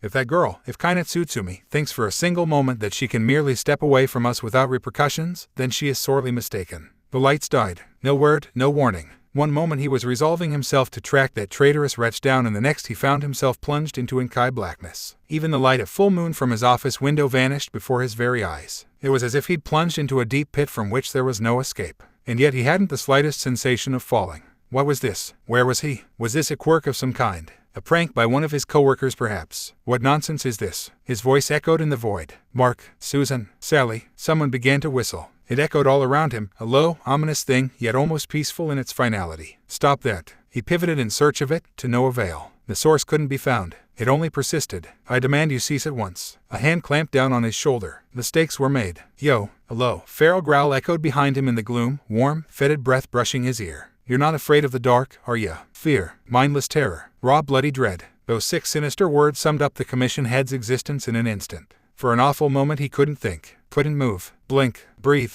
nothing at all. It was a man who had spoken, he was certain of that much, and yet he was also certain a monster was behind him. Yet he couldn't bring himself to turn around. He could not. He absolutely did not dare. Because if he felt clawed fingers bite down against the muscle of his shoulder. Buddy, you're in the wrong line of work. The will to live is a powerful thing. It overpowered his fear, if only for a moment. He whirled with a wordless gasp, grasping for his assailant with his right hand. If he could just grab him, then. But nothing. The lights went up again. He turned and found himself alone, bathed in moonlight, standing behind his desk, just as before. Nagant's note remained on the table, mocking him. Just a dream. The commission head wanted to believe it was. He truly, dearly did. And yet that awful feeling persisted. The whistling. That god-awful whistling. He collapsed into his chair, reached beneath his desk, and came up with a clear glass alongside a dark green bottle, 2 things he always kept handy. After a moment's fumbling he uncorked the later and poured. Rich red sake flowed forth. Red like BLD. He tried to ignore that last thought, poured now, with trembling fingers. Alcohol would soothe his ragged nerves, surely. A bead of sweat ran down his brow. Nervous laughter bubbled up, and a harsh gulp of the drink chased it down.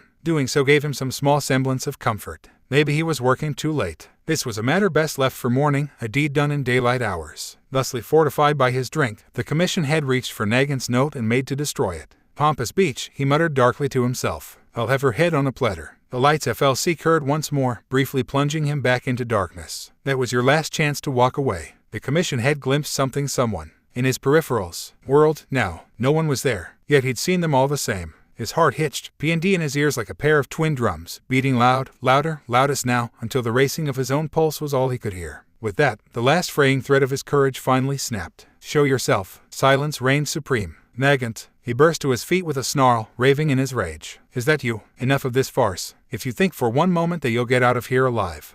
A muscle jumped in his jaw. Answer me. Crack. He didn't see the fist that struck him, but he certainly felt it. A mighty blow thundered into his gut and folded him clean in half. He doubled over with a wheeze, gagged now, and lost the hearty meal he'd eaten for dinner this evening. Even as he retched, a hand closed around the back of his head and shoved his face into the muck, filling his nose with bile. Fresh footsteps echoed behind him. I hear you like working in the shadows. That same rough voice hissed in his ear with the icy rasp of death itself. So I thought I'd meet you in them. Fitting, isn't it? He struggled, to no avail. That hand held firm, keeping his face planted in the vomit. I was going to make this quick. Painless, you know. But now that you've really PSS'd me off, we're going to do this nice ... and ... slow ... The light CLC kept on again. Bless the backup generator. Once more, and the hand holding him vanished. He thrashed upright with a sputter and ripped a handkerchief from his coat pocket to clean his face. The intruder allowed it. No attack came. Arrogance on their part. Didn't matter. The commission head flung himself to his desk and slammed his hand down on the panic button beneath it. Guards. He mashed the little red alarm intercom furiously. There's an intruder. Someone.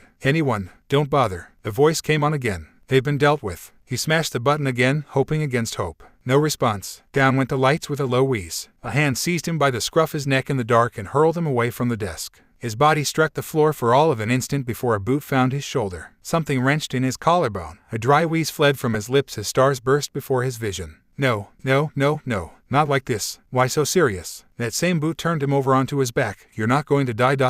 yet. What do you want? Really? You're crying already. I expected more. You're the schmuck that messed with Lady Nagant's head. They stepped out the shadows, teeth gone sharp, eyes blazing red. Nice to meet ya. He'd made no effort to hide his face. Not this time.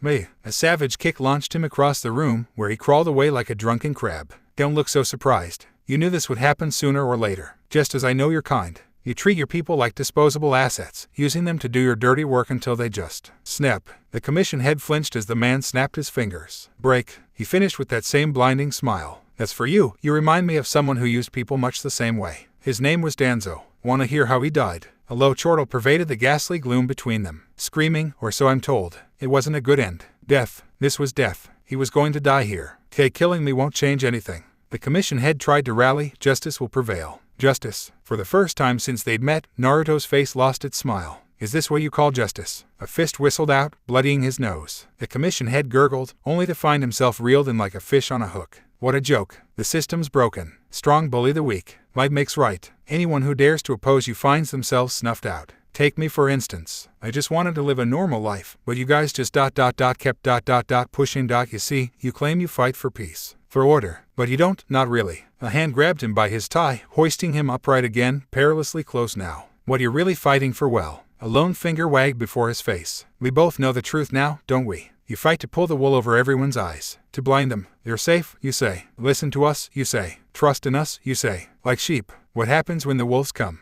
What happens when people like Lady Nagant finally say enough? Deny. Lady Nagant. The words babbled out of him. I haven't the foggiest idea who you mean. Why would I be interested in a failed? Gold light flashed. The LD spattered the walls. A squealing shriek followed. Her name is Kaina. Red eyes blazed in the gloom. And she's not here to stop me right now. I ain't in the mood for your brand of bullshit. You fiend. You won't get away with this. You won't win. A hand closed around his face. I already have. Time marched on, as all things do. Not quickly by any means or measure, but gradually, a slow bitter battle of attrition waged day by day. Naruto settled into something of a curious routine as the weeks melded into months. By day trained Tenko and Toya in the morning, fixed lunch for young Fayumi and Natsuo who were warming up to him. Sweet progress. Come afternoon entertain baby Shoto and try to get him to walk with Rei. And by night he and Nagant sacked any villains they could find and robbed them blind. It was a strangely fulfilling cycle. Bar a few hiccups. As expected, news of Endeavor's defeat eventually reached the masses. Also expected was the subsequent cover-up that followed. Details of his missing family were kept under wraps for a time, if not by the HPSC then by others who wished to preserve the status quo. Some news outlets argued that more was afoot for a time, and a reward was offered for their safe return, but soon enough, another spectacle occurred somewhere and the world inevitably moved on. Instead, the chaos he'd caused at the HPSC was blared for all to see. They deemed him a threat to public safety and order. In the end, Naruto wasn't all that surprised by the farce, though he was disappointed. It only served to further vindicate his views, validate the voracious villainy in society as a whole. At the end of the day, people loved a scandal, but they didn't want their precious worldview to be broken either. They'd happily close their eyes and ears to the suffering of others so long as they were able to live in their perfect little bubble. It made him sick. You're thinking too much again.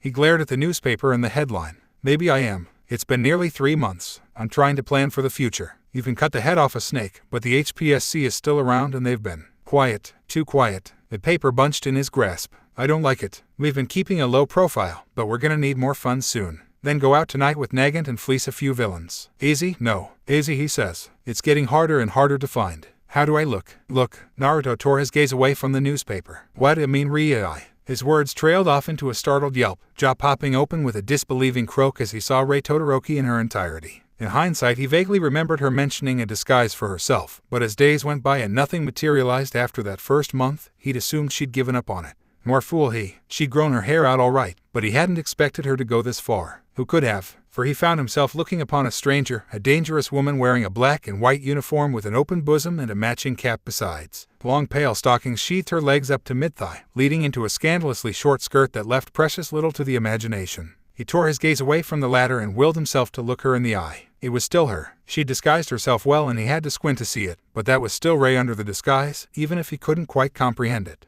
Well, she planted a fist on her hip, opting for a weak smile. I worked strong on this. 10 words came to find, fractured though they were. What did you do and how did you do it? SHHH. She hissed at him in a panic and frantically and pushed a finger against his lips to silence him. You'll wake the children. I just put Shoto down for a nap. You, Naruto nearly shouted, paused, took a deep breath to steady himself, then whispered fiercely. Your hair, blue. The words babbled out of him. Eyebrows too. How? She'd mentioned dyeing her hair, but to go so far. It washes out. Ray waved her hands frantically. I checked. Twice. Naruto heaved a sigh, letting his panic bleed away. Good. That's great. It is, isn't it? You, she squirmed a little under his intense gaze, ... like my hair. When it's normal, yes. His tongue ruthlessly betrayed him. He realized what he'd said a moment later and his face burned all the more for it. Her eyes locked onto his. Sorry, I'm just not used to this disguise of yours. Ray's meekness vanished for a moment, replaced by pleasant surprise. That's ... good to know. As for a hero name, I was thinking. Esdef. A blonde brow rose. Sounds ominous. It's meant to be. She puffed out her cheeks with an adorable huff. Almost made him want to pat her head. It did. I want this disguise to be as far removed from the real me as possible. It's better that no one recognize me in public. If they do, we won't just have what's left of the HPSC to worry about. Well, he couldn't deny that. They'd have heroes and villains on their arses, all looking to collect the reward money. ... How long did it take you to put that outfit together? Exactly. She looked away and twirled a strand of azure hair around her pointer finger. Scently. He frowned. Come again. I finished it just the other day, all right. She whirled away with a huff. It took me a while to get in touch with my contacts, let alone acquire the materials I needed. The remark stung a little. She'd done all this without him. I would have helped, you know. Ray heard the hurt in his voice. Bless her. I know. She laid a hand on his. But you've already done so much for me already. I wanted to do this myself. Something to help you, even if only a little. I see. It really didn't. But if this was truly what she wanted, what made her happy, then so be it. He'd grown not quite comfortable around her, not yet, but ... used to her. Those were the best words he could think of. They were still sounding out the finer points of this relationship, but judging by the way her eyes lit up, he had the distinct feeling he'd just taken a step in the right direction. You needn't worry. She dared to reach out and thread her fingers with his. Disguise or no, I'm not going anywhere. She stood up on the tips of her toes and embraced his cheek. He shivered and pulled her closer. A harsh crash echoed upstairs before they could go any further, punctuated by a shout. Ed. Toya's voice wailed from the game room. Tenko won't give me a turn on the console. Bullshit, came the indignant squawk. You've had it for the last 2 hours. Have not. Have to. Nulla. Yeah. Ray patted his arm with a soft smile of her own. I'll handle this. It'll be a good chance to surprise them. Naruto palmed his face to hide his sigh as much as his smile. Don't scare them too badly. He looked up to find the tail end of Ray's long hair already disappearing upstairs. That settles it. She's a keeper. Someone knocked on the door before he could agree. Naruto craned his neck toward the sound. Wonder if that's Nagant. The knocking intensified. Hello. A cheery voice chimed through the wood. Is anyone home? Not Nagant. Definitely not Nagant. She wasn't that chipper. Still, he didn't sense any ill intent. Hold that thought. Naruto paced towards it with a lazy sigh, unlocked the door, and swung it open a crack. Hello. Someone moved their face at him. You wouldn't happen to be Uzumaki Naruto, would you? It took me an awfully long time to find this address. He found himself face to face with a rather outlandish individual, a young woman unlike anyone he'd ever seen. Long pale lilac hair swept to her right side, full lips quirked in a faint smile, contrasting nicely with her blue skin. Even her eyes were unusual, in that her sclera appeared completely black whereas her eyes were a vibrant, lively green. Her outfit was just as vibrant. She wore golden earrings, a navy blue shoulderless dress and an X-shaped belt with a circular buckle around her waist alongside an unbuttoned salmon-colored jacket with black fur around the collar. All in all, she made one think of a model straight out of a magazine. Which begged the question, why was she here on his doorstep? And you are curious. She stood on the very tips of her toes, straining in her boots to get a better look at him. He nearly laughed despite himself. That's clever of you, but I'd prefer your given name. Melons for tat. She snapped her fingers. I'll tell you mine if you give me yours. You already know it. Truly. His response earned a bemused blink from her. You really are bold, not bothering to hide your identity. Suppose that's one way to greatness. Shido's Kuzuki, she sketched a curtsy, at your service. Might I have a moment of your time? Lady, if you're here to sell me something, I ain't buying.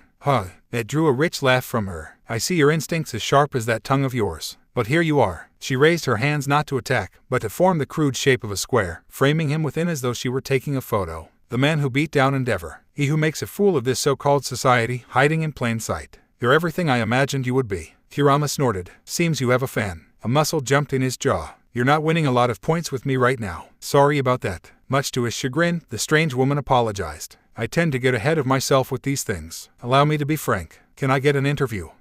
His face fell into a deadpan. She was one of those people, then. You can get lost instead. He closed the door in her face. Wait.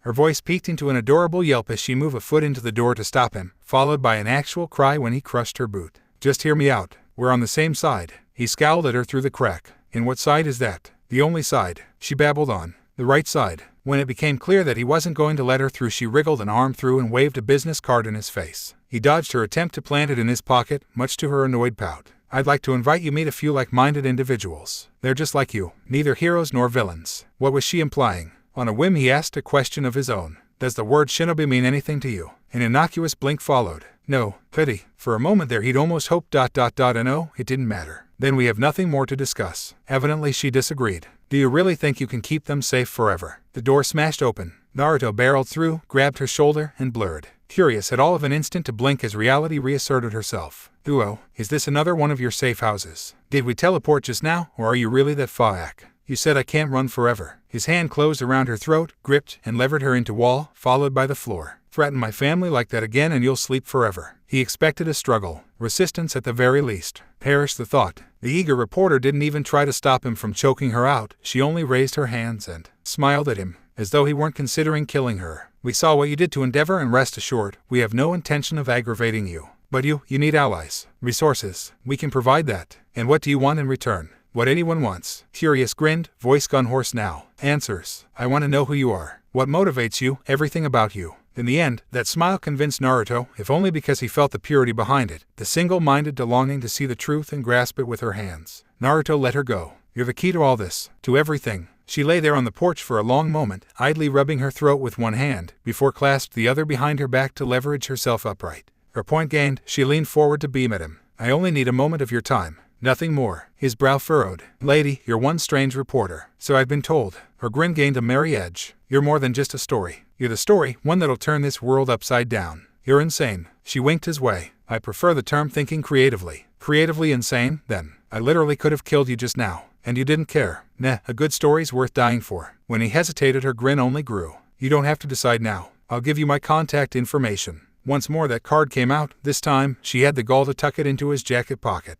You'll realize you need us sooner or later. In the meantime, Naruto felt his brow furrow once more. In the meantime, Curious held up her phone for him to see. How about that interview? Hit me with your best shot, Toya. The eldest Todoroki child certainly did just that. He gathered up all his heat, all his fire, all his power and flung it forward in a burning blaze of blue. His strength drained away with it, forcing him down to one knee as he saw his handiwork race across the mountain. A burning vortex of death, there could be no defending against it. He'd have to dodge, and when he did, which was precisely what Dad didn't do, rather than retreat like any sane individual, Naruto stepped to the side, did something with his hand, and the blaze drained away into the center of his palm. He curled his hand into a fist, tutted softly as he saw the burn marks there. Soon enough those vanished as well. Good, he chided, but you can do better. Tenko hit his back a moment later, trying to grab him. His arms closed around a log instead. An open palm struck his shoulders and sent him tumbling into the dirt. You too, Tenko. A finger wagged his way. You hesitated at the last second there. How can you learn to control your quirk if you don't use it properly? You know I can take it. The older boy groaned into the dirt. I'm sorry. Didn't want to hurt you.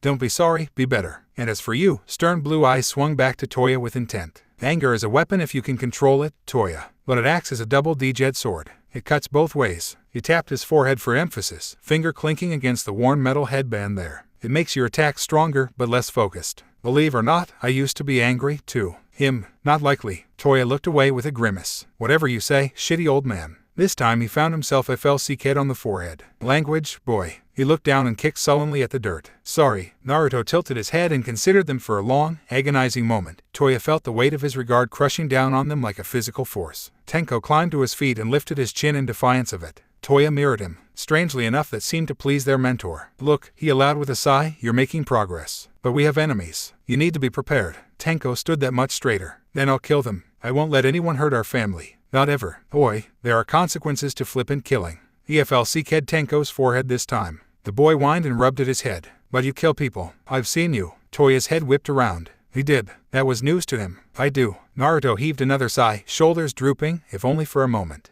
but only when there's no other choice. If we went around killing everyone who wronged us, the world would be a much smaller place. That said, we will be the people we choose to be. Not heroes, not villains, us, ourselves. Now, then. He patted their heads, ruffled their hair, and walked 9 paces backward. His right hand rose, beckoned to them. Again, Tenko went left. Toya went right. Naruto didn't budge. He stood still as stone, tracking them with his eyes. As ever, his quirk responded readily, now that he'd found his balance, his center. He needn't fear burning himself so easily these days. Wisps of pale blue flame surged around him. He marshaled them, swept them up in a tight cone, let the flames roil until they were nearly white, until he felt his fingertips begin to smolder. Still, he didn't dare let go for fear of hurting his half-brother. He watched the two of them go at it, slamming into a mad melee he couldn't hope to keep track of. It was like watching 2 madmen. Tenko had been trained by Dad first. He was faster, if not quite stronger, and his quirk made all the more dangerous without his gloves. But for all that, he was still such a boy. There, Tenko slapped a hand to Naruto's right leg. Cracks spread across his limb as it buckled. The injury healed instantly, but they slowed him. Just for an instant. It was enough. More than enough. Toya brought his hands together and unleashed hell. This time, Dad didn't dodge. He either didn't have the time to, or chose not to. He stood his ground and raised his right hand, uncaring as Tenko tumbled to safety. Fire slammed into his palm head-on. He tried to absorb it as he had before, but the blaze was too much for him. It consumed him, swallowed him whole, until, poof, he became so much smoke. The faint sound of clapping swelled in the air behind him. Well done, boys. 3 little words. 3 little words, and Toya felt like flying. You finally beat one of my clones. Now that's progress. He marched right up to them and wrapped them tight in his arms. Toya found himself smiling despite it all. This was what he wanted. Dad looked at him, saw him, praised him. New dad, better dad. Don't think of the old one. And never could go SCK a shoe for all he cared. Naruto treated them equally. There was no divide between him and Tenko, far from it. Just the way he wanted. But there was still one thing he needed to know. Hey Dad, he asked, hating the hoarseness of his voice, you're stronger than All Might, right? Tenko scoffed. What kind of question is that? Of course he is. The blonde thumbed his chin, considering the words. That's the #1 hero, yeah. Well, I wouldn't know for sure without fighting, but, he made a pinching motion, I'd say your old man's just a tiny bit stronger. Course he was. But that wasn't the real question he wanted to ask now, was it? Do you think ... me and Tenko could surpass him someday? Definitely. No hesitation. Not even a bit. Toya scrubbed at his eyes before he could cry. You really think so? I know so. Naruto thumped a fist against his CH. With my training you'll be the best DMN person you can be. That's the truth. You can be a hero if you want, Toya, but that's your decision. I can't make it for you. However, he held up a finger. If you're going to be a hero, then be a real hero, alright. His head bobbed. Shoto? Who cared about Shoto or Natsumi, Fayumo, or any of them? Dad could have as many kids as he wanted. Toya didn't care. He had his dream, his goal. It was all he'd ever wanted. Dad looked at him, saw him. He'd make him proud. So he swore. Furious kept her word. Her interview aired not a week later. And from that interview ... the world of heroes and villains changed that much more. What ... is this? Toshinori Yagi, or All Might as many knew him, was a paragon of peace. More than that, he'd become the very symbol of peace itself. It fell to him to provide hope for citizens, to alleviate their fears in the face of rising crime rates. At the end of the day, he was the one the people, no, the world looked to for hope. It was a concept he'd come up with himself, passed down by his beloved mentor. She'd given her life for the sake of such peace, a peace he wished to protect at all costs. Peace that may well be soon shattered by the individual on the screen before him. This broadcast had come out of nowhere, hijacking the airwaves. All attempts to shut it down had failed spectacularly. That had been 5 minutes ago. He'd not been able to look away since. The young man seated on the screen before him went by many names, nicknames, perhaps even blessings, curses, depending on whom you spoke to. It didn't change who he was, nor the growing following he'd cultivated. The strange blue woman he spoke to was a different matter. Toshinori didn't know her name, but he suspected he soon would once this was done. Thanks again for having me, Curious. There it was, that codename again. Baffling. The pleasure is mine, Naruto. Can I call you Naruto? If you like. The young man sat a little straighter in his seat. Now to answer your last question. He planted his chin in one palm, you might say, and ever did mean for things to turn out the way they did. But it doesn't change the fact that they did. I really had no choice but to step in. I can only hope that he learns from this and becomes a better person. Her head bobbed. Some say you might have jumped the gun. Then I jumped the gun. The man on screen shrugged. I'm as human as anyone else, and I did what any human would do. I saw an injustice before me and I acted. Isn't that a little heavy-handed? Her smile said she was leading him, and he DMN well knew it. Perhaps Toshinori could see where this was going. Sure enough, he wasn't disappointed. Curious moved her microphone at him. And you'd be open to letting him see his family again someday. If he genuinely reforms a few years from now, then yes. I believe in second chances. Third chances even. His family deserves to live a safe and secure life until then. And if he tries anything, I'll shove my boot so far up his butt he'll be spitting LTHR. HMM. Curious leaned back with a peal of bell-like laughter. So they're not your hostages? Not at all. He barked a laugh. I see to their every need and they're free to leave whenever they wish, so long as they're safe about it. After all, we both know what would happen if the HPSC got their hands on them now, don't we? Even with their old leader ... out of the picture, their heavy-handed ways haven't changed, as we all well know. Indeed we do. The reporter was all smiles. All Might bit back a grimace. That all but confirmed it, then. They'd had their doubts, but this only confirmed them. And really, I don't want to make a fight of this at all, the shinobi prattled on, claiming his attention once more. Half the time it's someone stumbling onto me, or folks refusing to take no for an answer. Curious laughed awkwardly and looked away. You're not going to let that go, are you? Nope. At the end of the day, justice is what you make of it. In the last few weeks, I've taken more monsters off the street than most heroes. Is that a crime? Well said. One last question, then. Curious swept a strand of pale hair behind her ear. Earlier, I asked your thoughts about the divide between quirks. Would you care to elaborate? Tashinori tensed. They wouldn't. My thoughts. Naruto crossed one leg over the other. You sure about that? Fine. Here's your answer. It doesn't matter. His words seemed to shock her. How so? I'll say it again. His smile had far too many teeth for Tashinori's liking. I said it doesn't matter. Not who you are, where you were born, whether you have a quirk or not. He stabbed a finger forth toward the ceiling, as though to pierce the very heavens themselves. The circumstances of one's BRTH are irrelevant. It is what you do with the gift of life that determines who you are. I'll say it again, what matters is your life. What did you do with it? Who did you help? How will you be remembered? If so, for what? He turned to look toward the camera now, rather the screen directly. History doesn't remember BLD. It doesn't remember quirks. It remembers names, deeds, people. He reached up to grab the camera, forcing it to focus on him. And it will remember me. Because you see, I'm going to fix this rotten system. Fight fire with gasoline. That is my cause. The screen CLC cut off. All Might sank into his seat. His phone rang not a moment later. All Might wasn't the only one who saw the interview. It was seen the world over. Everyone saw. Endeavor slammed a fist through the screen. It burst into flames. DMNM. A shadowy figured CLC ked their remote. The television fell silent. At length, they stood and walked away. All for one laughed. He laughed and laughed and laughed some more. How amusing. Perhaps I'll let this farce go on a little longer. Rumi Usajiyama Mirko tilted her head. Tilted it some more, now. So that's the guy who bodied Endeavor. She wanted to fight him so DMN bad. Utekama whisted. Well, he knows how to make an entrance, I'll give him that. She wondered if her own debut as Mount Lady would be quite so successful. Maybe she could. No. She shook her head. Don't think about that. Capture someone like that. Not a chance in hell. Right? Arg, I sound so corny. Naruto slapped an arm against his forehead to hide his eyes. It did nothing to dull the footage blaring forth from his own phone as he strode down the street. Disguised, of course. Wouldn't do for someone to see him just after the fuss he caused. Best to let things die down before he struck again. Not that they would. Everyone he passed seemed glued to their phones, chattering over the spectacle he'd caused. No one noticed a man carrying a few bags of groceries. He was, for all purposes, just another faceless civilian to them. Still, Curious wasn't supposed to air that last bit. He'd said that in a moment of passion. Whatever happened to interviewee confidentiality? Pretty sure that's not a thing. Not now, Kurama. Fresh heat rose to his cheeks as he rewound the last scene again. He'd wanted to make a point at the time, and he had, but hindsight was 20/20 and seeing yourself on the big screen had an awful way of bringing your flaws to light. Case in point, him right now. I sound like some B-list revolutionary. Ray's never gonna let me live this down. She wouldn't even be mad, he knew. Far from it, she was probably laughing herself silly. So distracted was he that he failed to see where he was going, nor did he realize the pace at which he was moving.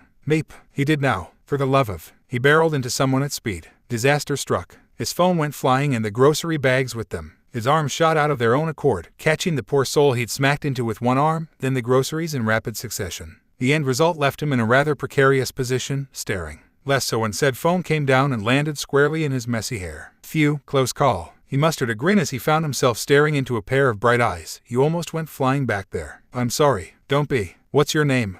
Thank you for the timely rescue. The slender young woman he'd nearly run over stood and swept a strand of dark hair from her face. Oh heavens, I'm being terribly rude, aren't I? Please accept my apologies again. She flashed a fretful smile his way and in that instant, Naruto counted himself lucky for his disguise. Inko. She sputtered for a second, then rallied with Bo. That is to say, my name is Inko Midoriya. His heart skipped a beat. He shook it to center himself and focused on the tiny bundle in her arms. Who's the kid? She smiled down at the little lad clutched against her breast. This is my son, Izuku. Say hello, dear. Buh. The toddler babbled happily and waved a pair of pudgy hands at him. Naruto felt his heart twitch, just a little. Cute little bugger. My, seems he likes you. Does he? He prodded a tiny palm with a finger and drew a delighted giggle from him. He's a lively one. Yes. Inko's smile fractured. He wondered why. He is, isn't he? Izuku takes after his father.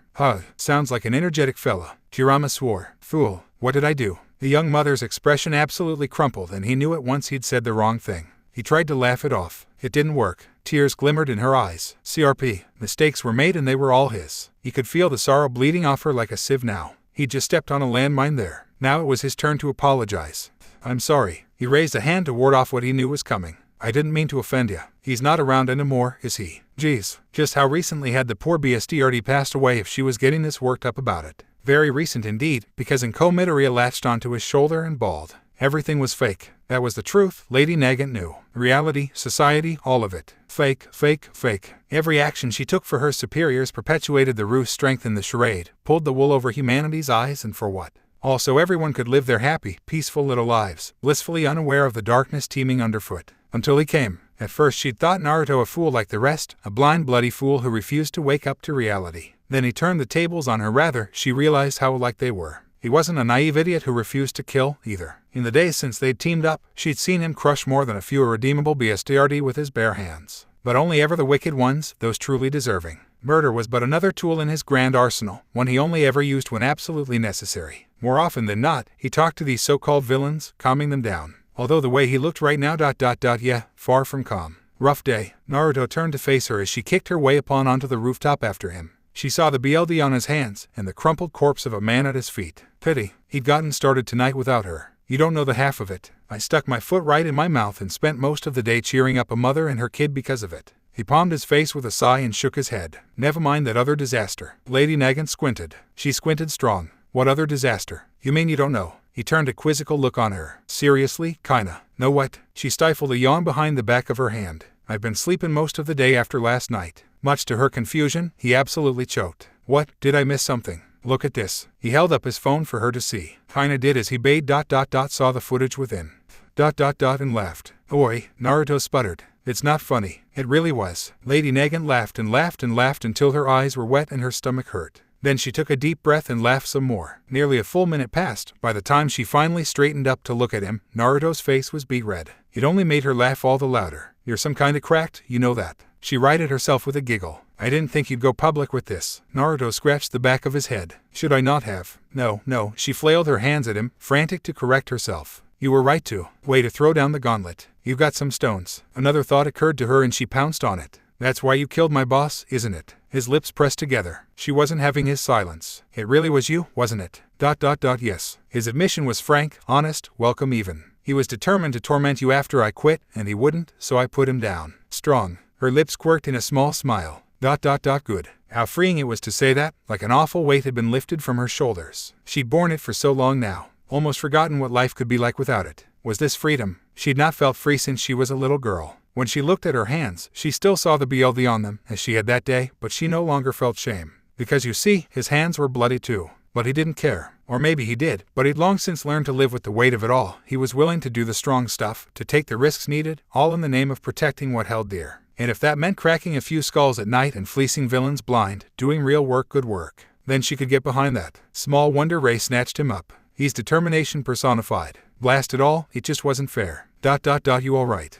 Lady Nagant blinked back, wondering why her eyes hurt all of a sudden. I'm fine. Why? You're crying, kinda. Nagant squeaked as she touched a hand to her cheek and found it wet. From there she rubbed her visage with the back of her left hand, but it was already too late. The damage was done. He'd seen. Damn it. He'd think her a crybaby at this rate. She refused to be seen as such. Not here. Not now. Not in front of him. I'm sorry, don't know what's gotten into me. It's all right. Naruto offered her a blue handkerchief from his coat pocket. Ain't a sin to cry, you know. Now, or in the future. She hiccuped a little, blew her nose, and rallied. Stop that. You'll get me going again. That's not fair. And speaking of the future, he walked past her and planted his boot on the edge of the rooftop. I don't know what the future holds, but I'd like to spend it working with you. A merry blue eye winked at her. You've got some real skills, you know. Don't praise me like that. Another tear ran down her cheek. It just wasn't fair. Where were you 10 years ago? Not on this planet. He grinned. But I'm here now. That count for anything. Chisi BSTRD. A peal of bitter laughter tumbled past her lips as she scrubbed at her face again. You need to work on your pickup lines ... but you really do have a hero's heart. Hero. He scratched the back of his head.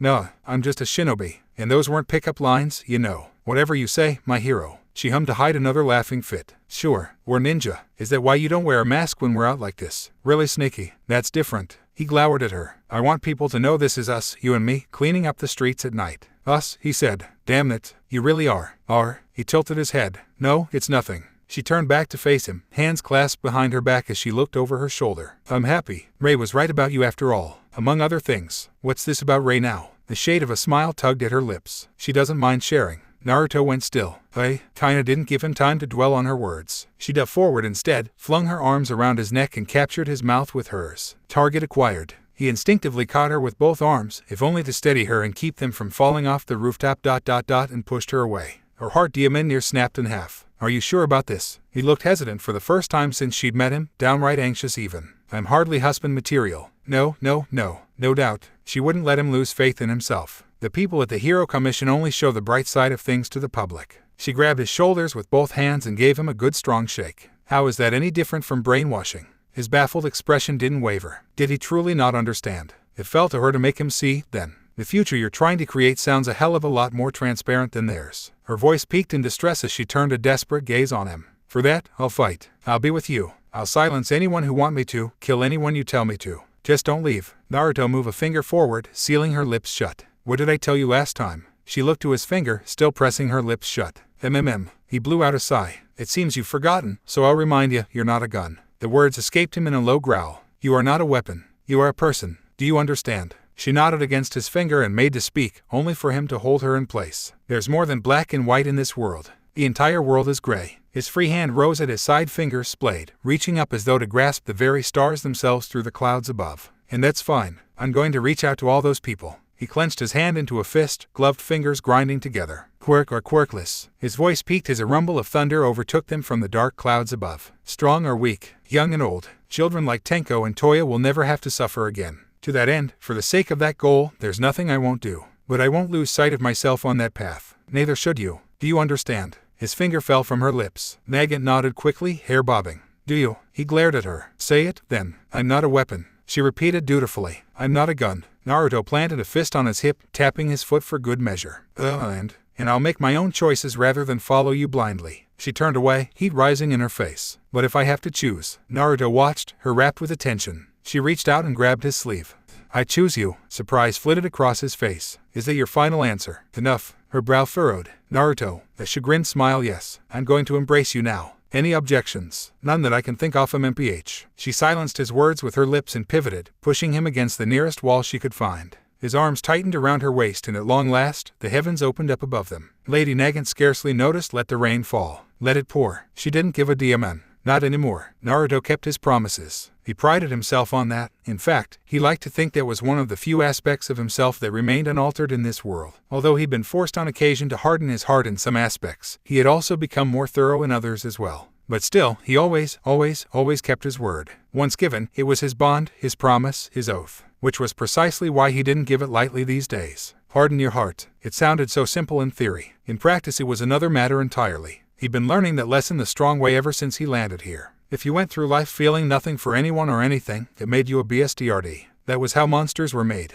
If he'd closed his heart off to others, he never would have been able to help Tenko and the others. Conversely, if one cared too much, they'd be bogged down by all the little things in the world. Balance was key. With that in mind, he'd fulfilled another promise he'd made and finally went to meet the Meta Liberation Army. He knew what they were in theory thanks to Curious, an organization that ascribed to a rather unique creed. They believed that the free usage of quirks was a basic human right, and emphasized liberation over regulation. He suspected there was more to it than that, more than the eccentric young reporter was telling him, but he'd never know the truth while he stood on the outside, looking in. And so in he went. Turns out they'd taken over a town, a place of their very own. Deka City was just the right size, neither too big or too small. Hidden away in the mountains, its entrance and exit routes were limited and could be easily manipulated by the army. Surrounded by nature on nearly every side, it was the perfect place for the Liberation Army to hide away from the world. Surprising, given their origins. Surprising, and full of people. He could feel their eyes on him even now as he strode down the street. Watching, waiting, none dared to bar their path, but he sensed a sort of intense readiness from them all the same.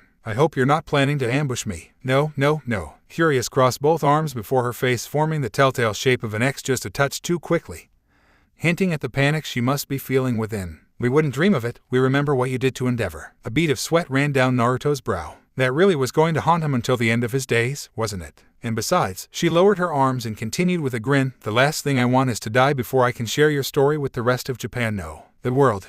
Alright, that bit at least made more sense. Curious was journalist through and through. He'd thought her loyal to this MLA and this Rita Stro guy she kept prattling on about, but in truth, she just loved a good story. Or maybe she had been loyal to the cause once, but he'd broken her. He could use that. No, he was going to use it. Was that cruel of him? Perhaps. It was also necessary. He very much doubted that he'd been asked to this remote city for a spot of tea. That said, there were quite a few people in said city. More than he could count. In an ideal world, he would prefer not to level their homes with Kurama. It would make a fair point, though. Perhaps. He let the ghost of a smile touch whiskered cheeks. We'll save the nuclear option for last. I promised Tenko and Toya that I'd be home before supper. Ray's cooking tonight. Chitos must have seen said smile, because her smile became a touch more strained. In any case, our leader is very eager to meet with you. He's in the main tower. Shall I take you to him? He craned his neck back, regarding the distant building in question. That big building? Right. That's the one. Then by all means, go right ahead. She didn't miss a stride, but still gulped. Are you going to fight him? That depends. He let his facade slide into place, face becoming an impassive mask once more. On. She was practically salivating, a bit of drool running from the corner of her mouth. He shrugged. On whether your leader is amenable to reason. And if he isn't, blasted firebrand this one, always chasing excitement. Then your army might need new leadership. He didn't like the idea of confronting this many people, and he likely wouldn't, but to kill them all simply because it was easier. He hadn't fallen that far yet. After all, he had an example to set for the little ones. Tenko sneezed loudly. Oh man, he sniffed, not again. Why did Dad get to have all the fun? Come in, come in. By all means, make yourself at home. The leader of the Meta Liberation Army was ... not who Naruto had expected. He'd never met the man, but from what he'd heard, he had imagined a fiend twirling his mustache with a wicked smile and a devilish glint in his eyes. There was no mustache, nor did he wear a deranged grin. If anything, he was almost disappointed by the lack of the latter. In place of that supposedly wicked figure he'd thought to find, he found himself face to face with a rather lanky individual in a fine blue suit. This was not the monster he'd expected, just a balding man with a rather large nose and orange hair. He felt stressed, almost strangely so, not toward him or anyone in particular, just agitated. He seemed to be suppressing a great deal of anxiety. Idly, he let his gaze roam across the tower's uppermost level. Someone had dragged a heavy oak desk up here. How they'd managed it he never knew, with a pair of tall glasses set beside an equally dark green bottle. A plush LTHR chair sat behind the desk, while another had been positioned before it. He supposed he would be expected to sit in the later. Ricky Yatsubashi, at your service. The businessman stepped forward and offered him a hand. CEO of Detnaret. It truly is a pleasure to meet you face to face. Thank you for coming such a long way to meet me. Thanks. Naruto accepted the enthusiastic man's hand. I've heard a little about you. The CEO laughed. Only good things, I hope. More or less. The man of Seketa glanced to Chitos, still standing near the elevator. That will be all. Curious. You can wait for us outside. She squirmed in place, looking like she wanted to protest, or at the very least stay and record the conversation they were about to have. Rikia chuckled softly and waved a hand toward the ceiling. Rest assured, you'll have the scoop you seek. Now go. Naruto Seketa glanced that way and saw the cameras in the ceiling above. Someone had come prepared. Please, take a seat. Rikia paced past his desk, uncorking a bottle as he went. Would you like some wine? No, thank you. He waved him down, claiming a seat for himself. More for me, then. Rikia tittered and poured himself a glass. I must admit, your work has fascinated me. Curious speaks most highly of you. I think you broke her. That was one way of putting it. He stifled an awkward laugh behind one hand. Not intentionally. That was a bit of an accident. Worry not. Her superior chuckled. She's been a useful liaison between the two of us. She's welcome to work with you. I've been following your career for some time now. You've done well, given the resources at your disposal. It's been an amusing diversion, watching the heroes chase their own tails. Wish I could say the same about you. Tell me a bit about yourself. I lead the Meta Liberation Army, as you well know. Our objective is to liberate meta powers. The man clenched a fist before him. To demolish the existing framework of Japan and rebuild a world where people can be people and use their abilities freely. And what of you? What are you longing? Naruto considered it for a moment, then shrugged. I'd prefer to live in peace, if I could. Rikia hummed. Peace, you say? You've kept you and yours hidden in the shadows, ever mindful of the watchful eyes of heroes and police. The words almost sounded like a compliment. Almost, but that very method leaves you susceptible to pursuit within that same darkness. He tapped a finger on his desk. You really do need to be more careful going forward. His brow furrowed. What are you implying? Nothing at all. Rikia tittered anew. We've simply kept a number of vile villains from banding together and retaliating against you. Consider it a show of good faith. He raised his glass in a toast. Truly, I praise their meaningless resistance. They would have been a nuisance to you, nothing more, but you're meant for more than merely cracking skulls. For generations, we've endured, withstood, taken root, and made ready. To that end, we've ever been on the lookout for capable allies like yourself. We learned of you quickly. You see, we have a satellite camera locked onto you at all times. Purely for your own safety, of course." His smile said he actually believed those words. "Wherever you go, we know. Just as you know the heroes would drop everything to get their hands on you. You, the vagabond, the vigilante, the villain who makes them look like fools. I'm no villain." He CLC'd his tongue.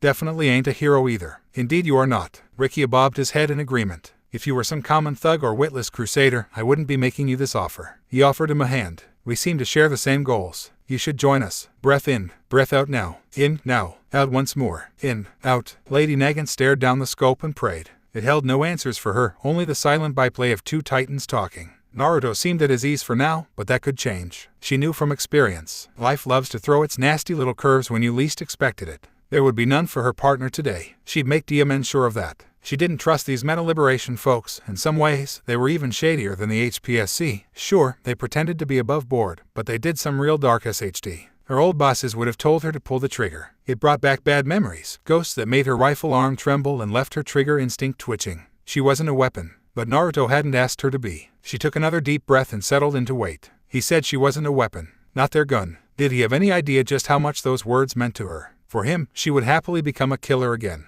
Because this time, it was her choice. Lady Nagant loved her new life. She cherished it. And she wasn't about popping a few heads to keep her happiness. Join us. It was always about the joining, wasn't it? Everyone wanted him to join them. When would they realize the truth? You want me to join your army. If direct cooperation troubles you, then perhaps an alliance. Rikia remained undaunted. You've gathered several powerful quirk users to yourself and we seem to share the same goals. What say you? What kind of alliance? One dedicated to the free use of quirks, such as a basic human right. Some support our movement while others dismiss us as terrorists, but you. He clapped his hands together and belted out a laugh. You've turned the tides. Villains fear you. Heroes hunt you. The very world hinges on your words. Yet the net is closing on you. Surely you realize this. Not so much as he thought, but he'd let him believe he had the upper hand for now. And what do you offer? Justice, protection, safety. The CEO preened. We have 100,000 men and women waiting to strike at society and liberate those with quirks. Allow me to ask you this. He offered him a hand in lieu of another rant. You think the current system is just? I don't, he allowed.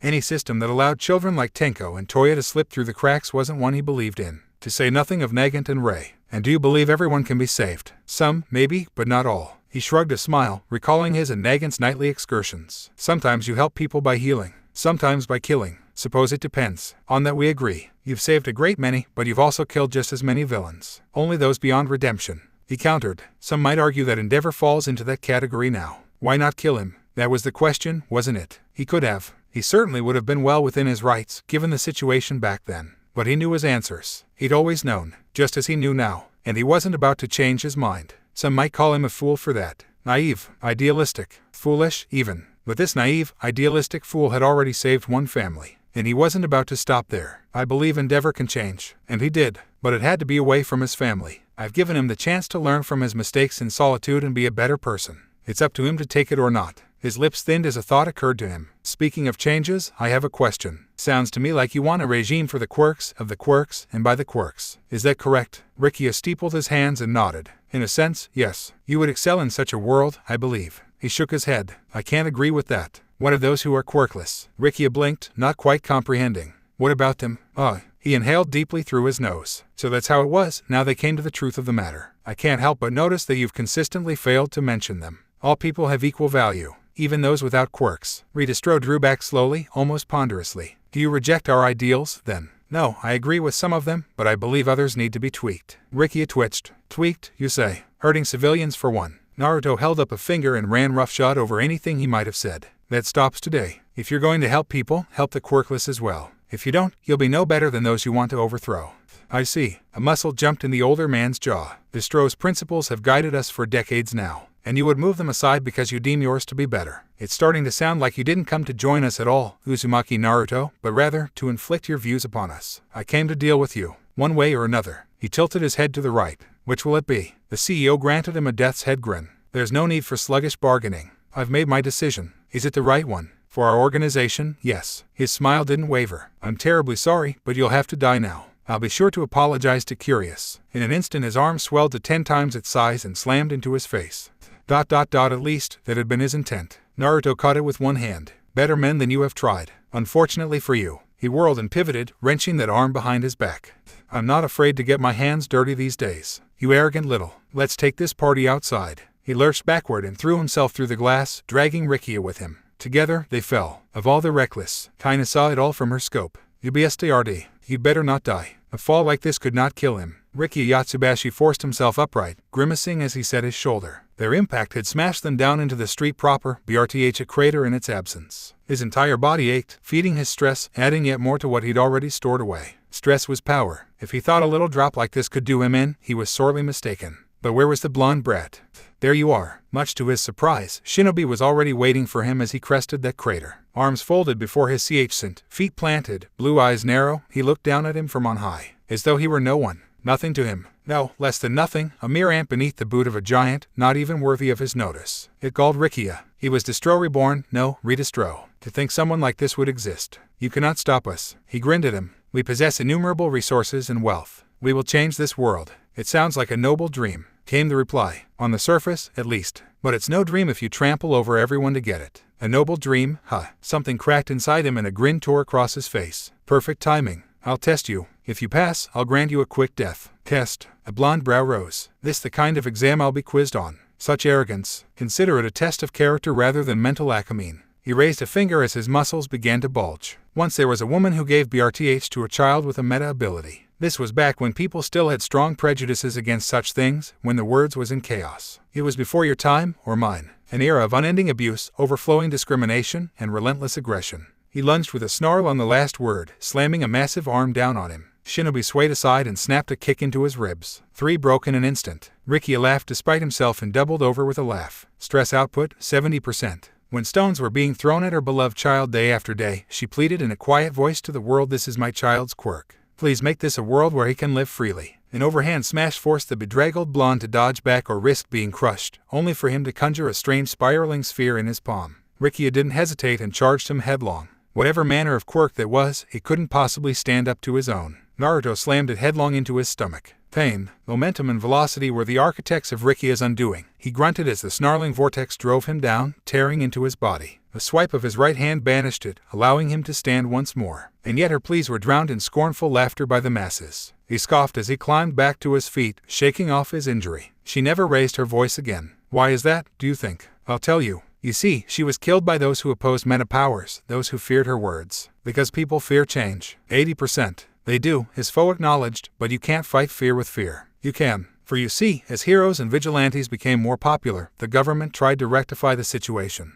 Try as he might, he couldn't hit him. Each word brought with it a blow, and yet every time, he matched him, meeting him punch for punch as they wailed on one another. And so they dug up her appeal while working out the political measures. A meta ability is part of someone's personality, ergo, a quirk. They're diverse. It changed how people thought. He moved a foot out, kicking his fierce foe away, giving himself a moment to breathe and speak again. However, the actual measures that were implemented suppressed meta abilities more than ever. He slapped a hand to the device at his belt, conveying a singular command to the drones buried beneath his feet. There's no point in just changing the name. If only made people avoid using their powers. Uzumaki Naruto. At his command, a suit of armor burst forth from the earth and wrapped around his body. This was Detonator, a patented burden-amplifying steel pressure mechanism, Claustro, or simply Claustro for short. With it, he could amplify his stress far beyond the normal. The armor enfolded his giant body and bit down, enhancing him yet more for the fight to come. 110%. If people can't use their power freely, then it isn't true freedom, wouldn't you agree? Their fists collided again, rattling the world around them. Destro thought, this isn't the future my mother wanted. Meta abilities must be able to be called quirks in the truest sense of the word.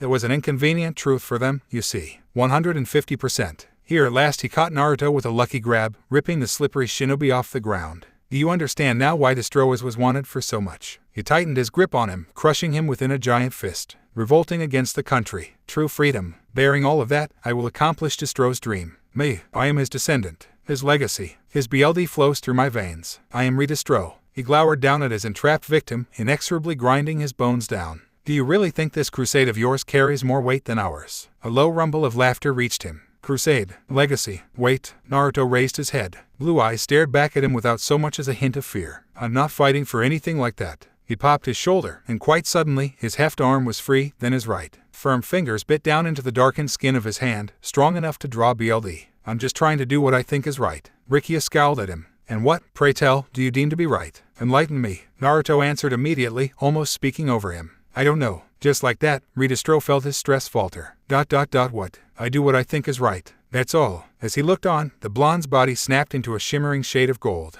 What I consider right might be wrong for some, but that doesn't matter. If you see something and think, hey, that's wrong, you step in. If you see a woman crying, you help her. If I a villain kidnapping kids, you break their legs. I follow my own moral code. That's it. The words rattled him. How can you call that freedom? How can you not? His captive retorted. Seems to me you're the one weighed down by the past. You're not free. Realization broke like the dawn. He was right.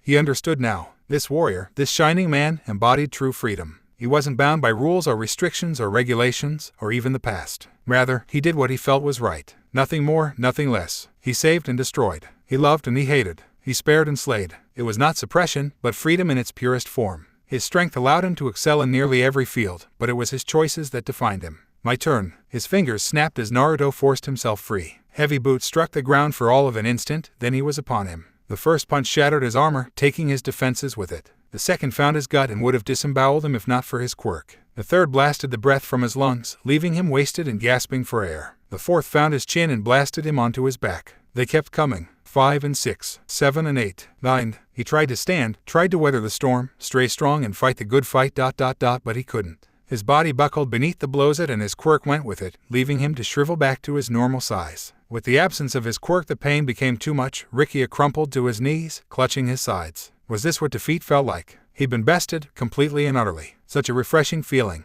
He couldn't remember the last time. You don't seem to understand. The blonde loomed over him, casting him in his golden shadow. Hero, villain. When on earth did I ever claim to be any one of those things? What nonsense was this? Surely he had ... Oh dear, he hadn't, had he? ... That's right. Naruto's smile grew. I didn't. Nope, not once. I've only ever been one thing. A shinobi, as you're about to learn. He reached down, grabbed him by the scruff of his neck and hauled him upright. Earlier you said I was a long way from home. You know, you're right. I definitely am. Unfortunately for you. His right arm wound back, with intent. Muscles bunched visibly in his sleeve.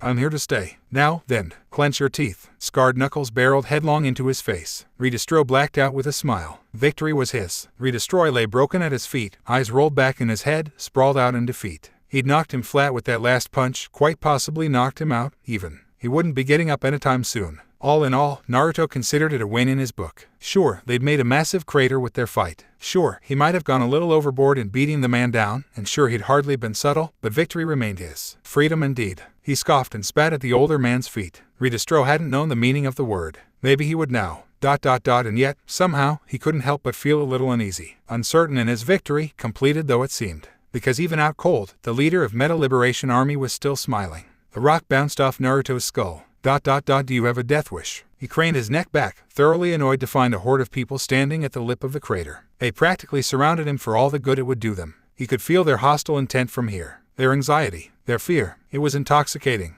and not in the good way. And there was ... What was that? A car of some sort. Were those speakers atop it? Someone was standing on them, wearing a helmet of some sort. The second in command, perhaps. Everyone. The man moved a finger forth. Though save the Grand Commander. High above them, the mass of angry civilians tensed. Kurama snarled deep within him. Allow me. ... Have at it. I'm done being nice today. And he was. He'd just about enough of this insane roller coaster. In truth, he was all of 3 seconds from popping some heads. Maybe a few more craters would knock some sense into these suicidal fools. Did they really want to die that badly? Or were they just supremely stupid? He didn't know and he didn't care. He had reached the end of his rope. Here, in this moment, he wanted nothing more than go home, throw himself down on the sofa, and sleep. If they wouldn't listen to words, then maybe they'd listen to fear. A muscle jumped in his jaw. I've had just about enough of you people today. Harem erupted into existence around him in all his golden glory, towering over the lot of them with a terrifying roar. He felt the very moment their courage evaporated, a bubble bursting beneath the sun. Because that was exactly what the fox he was to them. Blazing blindingly bright, he loomed large in their eyes. Giant claws grasped the edge of the crater as he leaned forward, bringing his face level with the crowd.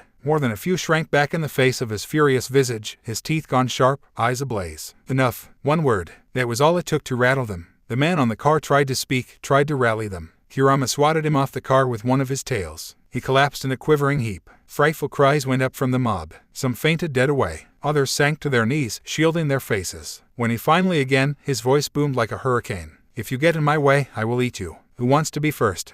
There's no need for that. A horse shouted as feet had him looking down. Please, I beg of you. I yield. Stand down. A lot of you. Naruto looked down and Kurama with him. Much to his chagrin, Ridestro was awake and looking at him, right at him, one arm raised in a plaintive plea. And yet for all his begging there was no fear in his gaze. Or perhaps, resignation maybe, but no fear. Curiosity broke through his anger. What was he up to? All this time, you were holding back against me. He leaned down and let Kurama speak for him, if only to put the fear of chakra in him. I was, for some reason, that made the man laugh. As you said, I picked a fight and lost. He chuckled ruefully. If you're going to kill me, then do it. Such is the right of the victor. Resolve hardened his battered visage as he drew himself upright. I am ready to sacrifice myself for Destro's dying wish. It's become abundantly clear to me that you are that wish. Pardon, which is why, so speaking, Rikiya knelt and bowed his head, pressing his face into the dirt. I am Grand Command no longer. The Meta Liberation Army ... will follow you. Our forces await your orders. High atop her perch, Lady Nagin balked at what she saw. Huh. Naruto never heard her exclamation. His mind was too busy absorbing this news. Wait.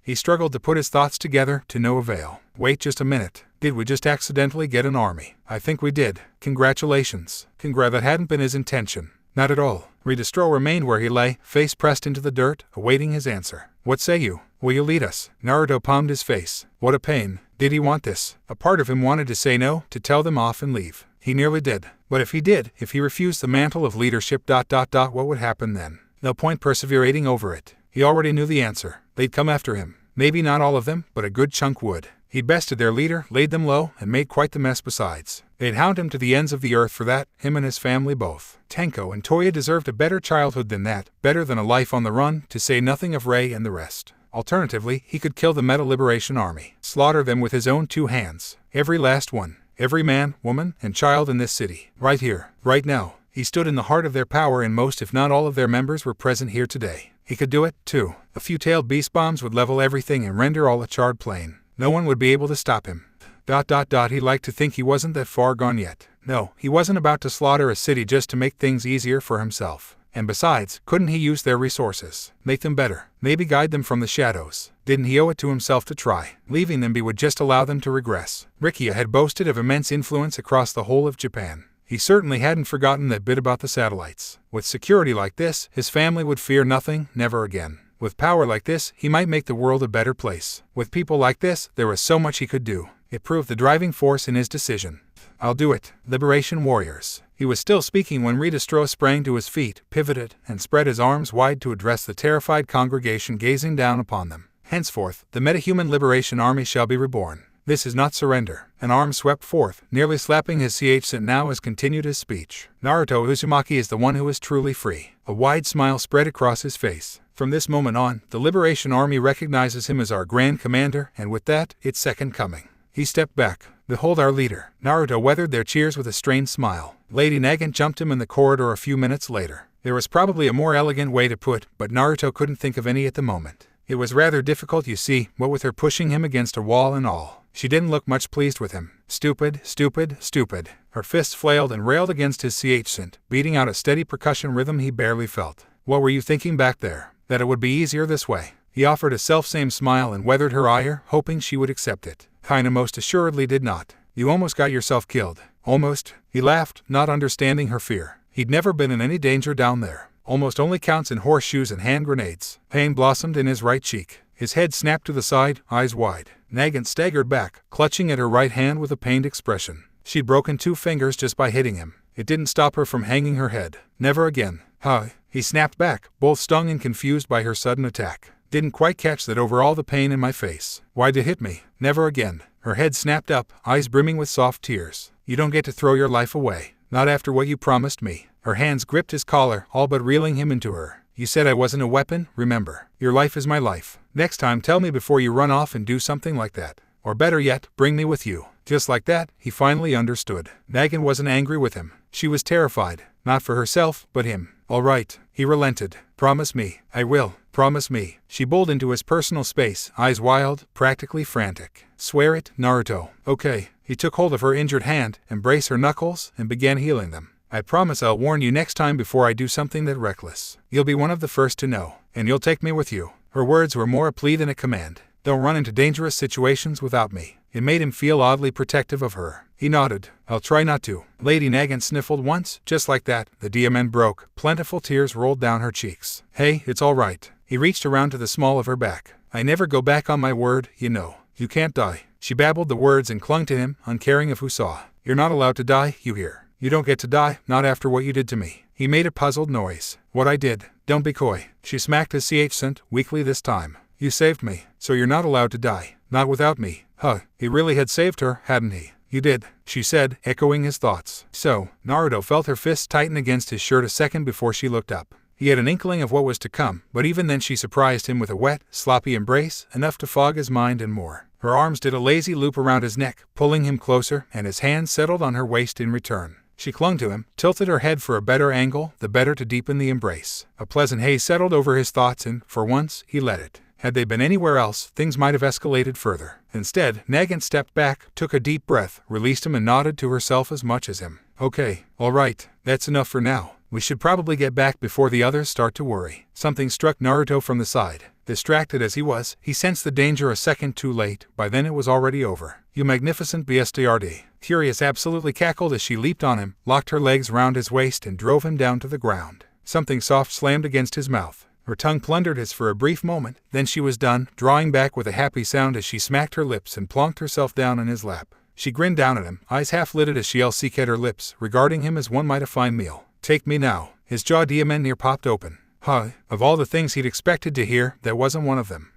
She coughed into a fist and looked away to hide her blush. I mean, that was amazing. Did you plan that coup all along? Lady Nagant finally found her voice at last and sputtered at her. Hey, what are you doing? Get off of him. Furious flashed her a megawatt grin, beaming fit to burst. Never. Naruto's head embraced the back of the dirt as they began to bicker. This is my life now. Did you accidentally get an army? Yeah, about that. It's a bit of a long story. I'll explain later. Ray palmed her face as a bemused Naruto grappled with the children currently swarming him. Explain how. Technically, I've always had an army. He spread his arms for a brief moment, conjured a pair of shadow clones to show off on other side of him, something the kids cooed at. The poor doppelgangers became living jungle gyms soon enough, and he was content to leave them as such. Now we do, too. She could hear the implicit plea in his voice. Please don't be angry. Oh, dear. Times like these reminded Ray that for all his pride and strength he was younger than her. Good Lord, was she robbing the cradle? Shoto was a happy baby, quite unaware of the horrors she had gone through, but the other children were not. They weren't blind to what was going on, and neither was she, but was still gazing at her. So bright, so innocent, so pure. No, don't look at me like that. If you keep staring at me with those eyes. She squirmed in place under his gaze, knees twisting, thighs rubbing together as she fought for a small scrap of self-control. It was a brief, fleeting thing. She wanted him,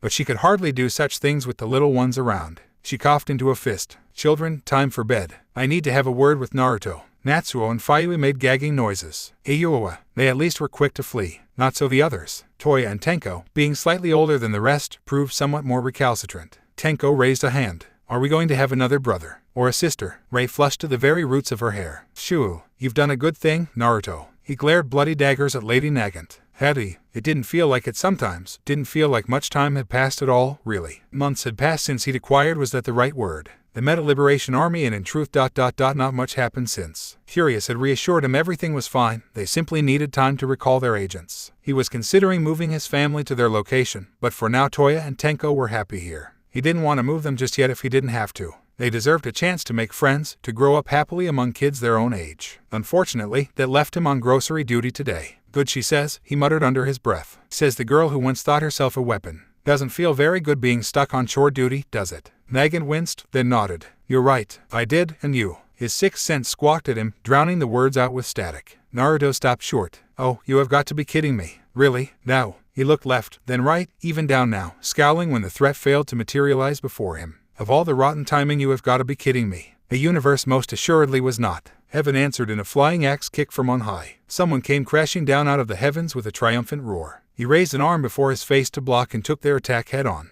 He felt the earth crumble and crater underfoot. The sheer force behind the blow rattled his limb and BRTH cratered beneath his feet. Found you, a low voice crooned in his ear. He looked up, squinting against the sunlight. He found himself facing a dark-skinned woman of average height, her wild red eyes leering down at him through long defined lashes, mouth split in an euphorically toothy grin. Straight white hair parted to the left side of her face, flowing down her back to reach her thighs. Slender and curvaceous, she somehow also sported an athletic build. He could feel it in her arms and legs. Long white rabbit ears poking up above her head gave her away. Hero, had to be. Her costume really, you couldn't call it anything else, consisted of a sleeveless white leotard with dark purple trim round her waist, and a strange yellow crescent adorned across her bountiful bosom. She was attractive, he couldn't deny that. Those purple thigh-high boots she wore only further encapsulated her look, as did the strange metal plates she wore on her feet. Thick white cloves sheathed her hands with long cuffs, creaking now as she wound up for another attack. Naruto slammed a knee up at her and she vaulted back. He let her. Any concern he might have felt rolled over him like so much water off a duck's back. Oh, and here I thought it was all might. More proof that you guys aren't taking me seriously. How did you find me this time? Heard ya. Her long ears twitched. You're a noisy one. He granted her a faux bow. Touché. Mirko tilted her head. Tilted it some more, now. Naruto quirked a brow. Can I help you? I thought you'd be taller. He twitched. Huh, hey, doesn't matter. Can you fight? Blonde brows furrowed. I don't think I should answer that question, oi. His hand snapped up, catching her by the ankle when she tried to smash her heel into his head. Her grin was wild. And there he is. He swung her into a building. For all the good it did, she bounded right off it and slammed down before him, right back where they started. Surrender, Naruto Uzumaki. Her tone said she hoped he wouldn't. Society demands it. Society, hey. He thumbed his chin for a moment, considering. Do I get to make a counter-offer before we get started? Sure, why not? She shrugged one shoulder. I've got time to kill. Arrogance, so unbecoming of a hero. Fine, let's beat up a bunny. Naruto granted her a death's head grin. You're supposed to be a rabbit here, right? That's your SH stick. The woman laughed. Pretty much. Shame. His grin grew, teeth flashing in what he hoped was a disarming grin. I'm a fox. Foxes eat rabbits. Nagant, mind taking these groceries? Hey. He foisted the bags off on her, ignoring the annoyed noise she made. She'd be fine. Someone had to go back and warn the others. He gave her a good long look, hoping she would understand. Her subtle nod said she did. A quick FLCK of his wrist conjured a trio of shadow clones, each of which he sent off with her. If this was a trap of some sort, best to spring it now. Now is for you. He turned back to the heroine barring his path and moved a finger her way. Make like a rabbit and bolt. Right here. Right now. Do that, and I won't break your arms and legs. ... Bold words. She leered at him. Sorry, but you've caught my interest. Stewborn little bunny. Lady, I don't even know you. Name's Mirko. He grinned grew. Ring any bells? Nope. He smacked his lips audibly at her. Oi, you trying to PSS me off? No fine. He sighed. Have it your own way. But we're not doing this here. Ooh, big words from a big man. What do you mean by arg? Her words warped into a decidedly girlish squeal as he grabbed her by the face and leaped. Ruma Uzujiyama loved a good scrap. Perfect way to start the day, really. Nothing better. As such, she knew her way around the ring, and few fights besides. But here and now, for perhaps the first time in her life, she felt a FLC cur of fear. She legitimately blacked out for a second there, and her surroundings had changed. Gone was the city in which she'd found him. All she could see was mountains for miles around. He dragged her out here, to middle of nowhere. Did you seriously just leap across Japan? She rasped a laugh as she pushed aside a boulder and righted herself from the crater she'd landed in. Heh. You Diamond monster. Monster, am I. Shinobi and Diamond, if that codename didn't stick, tilted his head to regard her, blue eyes sparking for a moment. Was it just her, or had his voice gotten rougher? Perhaps you should speak more softly to me, then. He tore off his jacket and flung it over his shoulders, exposing the black shirt and chiseled ch beneath. Monsters are dangerous, and these days my enemies are dropping like flies. To her great delight, he took up a boxing stance. I know you're kind. You think might makes right, that so long as you are strong, you can just forge ahead into hell with the consequences. Maybe. She shrugged one shoulder. I live every day of my life like there's no tomorrow, so that when my number's up, I can check out with no regrets. Hasn't led me down so far. It's about to. He began to bound on the ass of his feet. You'll see. If you're an unstoppable force, then I'm an immovable object. And speaking of moving, pausing, he reached down and rolled up his worn jeans. First his right leg, followed by his left now. Mirko tilted her head. He was wearing something beneath, Mirko realized. Whatever they were, she didn't get a good look at them, because he removed them and dropped them in the same instant. They struck the ground as one and the world burst, kicking up a wild haze of smoke. Mirko warded one hand before her face, coughing into it. What in the blue hello? Ah, came a pleasant sigh within the rapidly diminishing haze. That's much better. I'm taking a page from an old friend's book. His name was Rock Lee, and those, well, he scratched at a whiskered cheek, regarding the deep holes he'd left in the dirt. Their weights, got the idea from him, you know. Confusion had Mirko tilting her head further still. Rock who now? She twitched one of her long ears as the fog faded. Doesn't ring a bell. Don't worry. Her adversary beckoned with one hand. I'm about to ring yours. She considered him, then the crater his weights left behind. This some kind of trick. No tricks here. He gripped the red wristbands on his arms and tossed them away as well, leaving them to crash down with a heavy crack of sound. I'm not gonna use him. Another quick hop followed and her senses all but tingled in anticipation. Just pure physical ability. I want you to realize how utterly outclassed you are. How's that sound? It was too much, she couldn't contain herself. She lunged. Don't make bets you can't keep, whiskers. She threw a jab, hook, uppercut. None of them hit, not a one. Naruto swayed aside from all three, uncaring as her fists passed within inches of his face. Mirko watched his stance like her namesake, ready to spring into actions the moment he moved. She wasn't fooled. He may act like a boxer, but his stance was amateur. He'll lead with a right hook, followed by a left. Perfect. That'll leave him open. She stepped forward. Oomph, ... and doubled over with a grunt, clutching her gut. She'd barely seen him move, but her body, forged in the crucible of battle, told her all she needed to know. 3 punches in an instant. Might have been a kick in there too. She couldn't be sure. Either way ... just what the hell was Ak? His foot swept in, shattered her thoughts, caught her chin and sent her flying. She was still airborne when his boot smashed down onto her like a vengeful god and slammed her into the ground. BLD burst from her lips. He only hit me 5 times ... so why am I so damaged? Is that all you've got? His voice chirped above her. I expected more. Laughter escaped her lip. Now who's acting like a villain? I ain't one. Just a shinobi. He scowled when she wiped a thin line of BLD from her mouth. And you should have taken my offer. Her eyes met his. Something in them caused her to freeze. For an awful moment, she saw a crimson fox looming over him. I could kill you, his gaze seemed to say. It wouldn't even be strong. Do you really want to go down this road? Mirko fought down a shudder and bounced forward to face him. I don't want to die. And there it was, the crux of the matter. She didn't want to die. She'd talked a big game earlier about living fast and dying strong with no regrets, but she had some now, plenty of them. Chief among them ... This was the greatest fight of her life. Not even All Might himself had ever beat her this badly, noble BSTRD that he was. But this was death. If it continued, he caught her fist and reeled her into a roundhouse that had her seeing stars. Her head snapped in a shower of BLD and her body went with it, sending her careening into a mountain. She left a decidedly Mirko-shaped crater behind, but didn't even have time to see it, because Naruto was suddenly before her, slamming a fist into her stomach. She retched and folded over with a raw gasp, spitting more BLD as the rocky wall cratered behind her. A hand gripped her by the hair, yanked her head up, and forced her to look him in the eye. Had enough. Not ...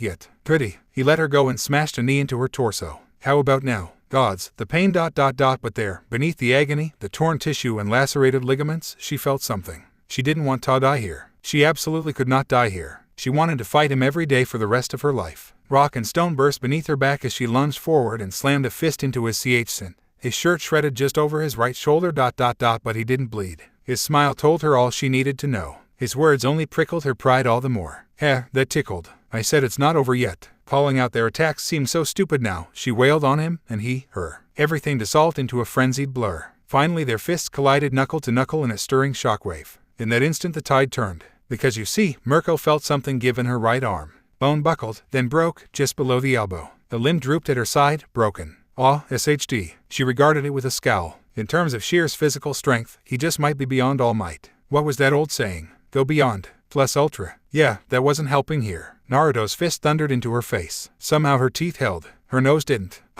She groaned out a laugh and snapped it back into pace, grimacing now as it bled. That hurt you BSTRD. She swung with her remaining arm and not one met her in kind. Slam, slam, slam. Jab again, hook leading into a feint, followed by a downward smash. He blocked it all and she pivoted past, crushing her knee into his gut. He took it with nary a sound, targeted her other arm just below the shoulder ... and an arm drooped in a broken mess. I can't land a hit anymore. She recoiled as another blow found her, causing her ribs to creak. It's not that I'm getting weaker either, I know my own body better than anyone. This guy ... is just too much. He keeps getting faster. Stronger, too. A spinning kick caught her in the butt, broke 2 ribs, and sent her crashing into a rocky wall. She tensed, preparing for an attack. ... It never came. Let there be a lesson to you. Respect the pecking order. The shinobi turned his back on her and walked away. His back was bare, shirt shredded from their bout ... and yet his shoulders didn't have a single scar. He'd never run from a fight, had he? Somehow the thought gave her strength. Was she really going to let it end like this? No. Hell to the no. Wait. She staggered up behind him, arms hanging at her sides. A blue eye peeked over his shoulder at her. You still want to fight? She lurched forward. I didn't hear no bell. Boy, give it a rest. Both your arms are broken. I made sure of that. What are you gonna do? A lopsided smile twitched across his whiskered cheeks. Kick me to death. Nah, she turned her head and spat out a bloody tooth. I've got something else in mind. She staggered forward with a grin, broke her pace and lunged at him with a snarl. Naruto's knee met hers, blocking her before she could slam it into his stomach. Pain snarled down her thigh, but her leg held, if only just. Just what the hell is your body made of? She leered up at him with a feral grin, reveling in their clash more than the surprise in his eyes. Pure metal. Nope. A rousing right hook snapped her head to the side. Determination. Unlike you, I have people to fight for. That makes me the strongest in the world. People? When was the last time she fought for someone? Her world went sideways as he swept her legs with an awful crunch. A finger swept out as she fell. Mirko flinched. Damn it. He said he wouldn't use any techniques. Nothing happened. Gotcha. His lips liefed in a teasing grin. less so the absolutely vicious punch that followed. Mirko physically felt her legs lift from the ground for an instant before she recovered. Two could play that game. She swept his legs and he kicked back, but she was ready for it this time, leaped after him and hit him with a shoulder barge and drove him down. His fault for thinking her beaten and holding back at the end. There. She landed atop him, straddling him with her hips, flexed her thighs and held tight. I ain't letting go, Uzumaki. He made an annoyed noise and bucked, using his hips. Just like that, she found their positions reversed. Suddenly he was atop her, arm hammering and like a piston to strike at her face. She twisted her head aside at the last instant, winced as the ground cratered beside her head and leg locked him at the waist, dragging him closer so he couldn't pull back for another swipe. Her legs were the strongest part of her body. He made her pay for that and drove the point of his elbow down. Oh, right in the bub, damn it. No, ignore it. If she let him go now, she was finished. Just focus on holding on. If you're gonna die, then die after you've given everything you got, Mirko. He struck out at her again, forcing her to twist aside. Are we having fun yet, hero? Are you? She spat back. You're smiling, Idiamen BSDRD. He paused, then his fist blurred down. Mirko still had her teeth, and she used them now, biting his arm. Boy, he recoiled a bit and clutched at his arm, unprepared for such a juvenile tactic. What are you, 7? Mirko saw her chance and took it. Her forehead smashed up into his and caught him unawares. So did her mouth. He tried to pull back from the sudden embrace and she bit his lower lip for it, marking him. "Ch." He made an annoyed noise and touched a hand to his mouth as it healed. You finally drew BLD. Happy now? Not at all. Her BLD was up. She wanted him atop her, over her, inside her, and she was going to have him, one way or another. So she embraced him again. This time, he reacted. Violently, a tan hand slammed down on her collarbone strong enough to crack it and pin her in the same instant. Not a diamond thing she could do about it. She glared up at him, eyes half-lidded, and heaving, bare bosom bouncing with every breath as she breathed for air that never seemed to come. Neither dared to move. Under any other circumstance, one might have called her position in TMT. Her leotard was ripped and torn in the worst of places, her arms were shot, and she'd given up use of her legs to hold him in place. Whereas he had both arms, no shirt, and was practically mounting her to hold her down. She was completely and utterly at his mercy. He knew it. She knew it. They both did. He could probably stand up if he really wanted to, even with her holding onto them, and then where would they be? But he didn't. Instead, his free hand swung back for what she knew would be the killing blow. Ah, diamond. There would be no mercy, not here. She closed her eyes, not wanting to see it. She'd die with a smile and a heart full of regret. Imagine her surprise then, when that very same hand took hold of her chin, lifted her head half an inch, and held her still. She opened her eyes just in time for his face to fill her vision. His lips caged hers and held her captive. Yes, that was the right word for it. He'd beaten her, bested her, broken her, hunted her down as a fox would a rabbit. And now, like a proper predator, he was ready to devour her in return. Her BLD was up just as much as his. Screw romance and silly dates, this beat all. He drew back, realizing what he'd gone. Already she could see him hesitating as though reasserted itself. Nope, not having that. She would prove that she was no easy prey ... and would have her prize. Mirko pushed up against him before he could reconsider, plundering his mouth with her tongue. She wouldn't give him time to think. Instead, she pressed the advantage and embraced him deeply, drawing him closer to her. She wanted every bit of him, and so she hooked her legs tighter hooked them in his belt and used them to drag his trousers down. He growled and tore off what remained of her costume in retaliation. Fine by her. The immense thing was in the way and she couldn't get it off herself. What followed was a appealing, hot, lovely mess. One could hardly call their coupling kind, much less gentle, which was good, because Mirko didn't want gentle. They were the both of them, tired, sweaty, bedecked in BLD and bruises. There was nothing fancy or poetic about it. They rutted like two wild animals in the dirt, utterly consumed by. So what if she couldn't use her arms? She had her hips, her legs, and her lips. In a single thought. Bind. His phone chimed. Naruto gave a baleful look and let it ring. He hadn't responded for the better part of 5 minutes now. Which meant was avoiding it, wasn't he? Avoiding it like the plague. He knew he was really, and he made no excuses for it, because you see, he didn't know what to do. For perhaps the first time in his life he found himself flummoxed, flabbergasted, frustrated, and many other words that started with the letter F at the moment. Would one of them happen to be foo? Nope, not a word from you. He palmed his face and sat up on the rocky outcropping. Not one word. Did he regret what he'd done with Mirko? No, all the no. Not one bloody bit. That had been ... an experience, a good fight, and what might have some of the wildest singular sec of his life. But it didn't change the fact that he hadn't planned any of this. It had all been a very much spur-of-the-moment thing, both of them lost in passion, constantly trying to one-up each other until ... Surprise. EFL Siketa looked down at her slumbering form and stowed his phone with a sigh. From there he dragged the tattered remains of his trousers back on, donned his boots, and FL Siketa annoyed looked down at himself. Dirty, messy, and in dire need of a bath. He'd thrown his jacket aside at the beginning of their brawl, so that at least had been spared, but the rest was a lost cause. At least he could say the same for Mirko. Look at her now. He could clearly see her outfit had taken even more of a beating than his, because she didn't have a stitch of clothing to her name. Well, he could hardly leave her lying here now, could he? Rather, he could, but he wouldn't feel good about it. Damn it, too nice for my own good. Shuffling over to where he'd left his jacket, he snatched up the heavy fabric and marched back to her. A quick FLCK of his wrist DD'd over her body, allowing her to preserve some small modicum of decency in defeat. A pang of guilt had him kneeling down to heal her mangled arms. Not the rest of her, not completely wouldn't do to have her chasing after him, but enough that she could at least move under her own power. At least this way she couldn't say he'd left her naked and alone. His good deed done for the day, he considered saying something meaningful, gave up, and shrugged. Not like she'd hear him snoring away like that anyhow. See you around, I guess. Mirko opened her eyes and stretched with a languid yawn. Hey, she saw him at once, then granted him a bleary, sleepy smile. In an instant she was on her feet. Her mouth found his in a long, lazy, lingering embrace. Good first date. She pulled away and clutched his jacket to herself, beaming. Let's do it again sometime. She looked a right mess. Her hair was dirty, her ears drooping, legs were covered in bruises, and he'd given the right side of her face one hell of a black eye. But she'd never been more appealing in his eyes. The sun caught her hair just so, and she almost seemed to glow before him for a moment. Her words caught up to him a heartbeat later. What had she said just now?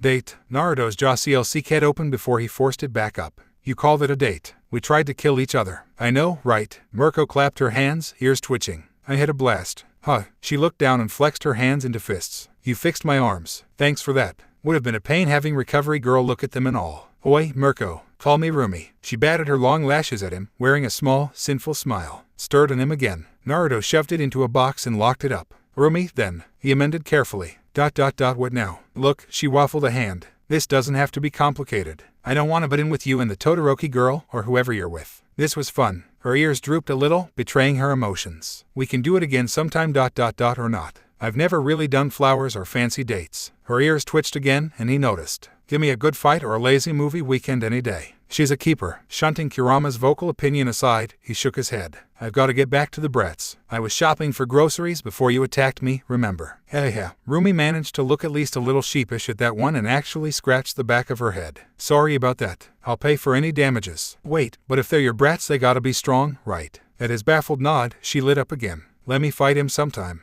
I'll WHBM into shape for you. It's the least I can do. The least you can do? Hey, it was the wrong thing to say. Well, now that I can use my arms again. SH grinned and dropped his jacket, letting it pool at her feet as she bared herself to him. Wanna go for round 2? He could tell her heart wasn't in it this time. Oi, Naruto's throat went dry all over again for entirely different reasons. Damn it, Rumi. No. Quick as can be he grabbed the jacket, DD'd over her, and yanked her close to glare down at her. If we're doing this, and we are doing this, I'm not treating you like a third wheel or lesser than anyone else. I'm gonna buy you flowers, chocolate, and take you to dinner. And you're going to like it. Understand? She flailed in a panic. It was almost adorable. But what if I've never been on a... Naruto smashed his forehead against hers. Do you understand? She nodded numbly. All right, explain. Ray took the news about as well as he might expect, which was to say, poorly. He'd staggered inside and promptly found himself dragged down onto the couch while the little ones were SCRT upstairs by his shadow clone. From there the interrogation began and he was flummoxed, to say the last. That about summed up his situation.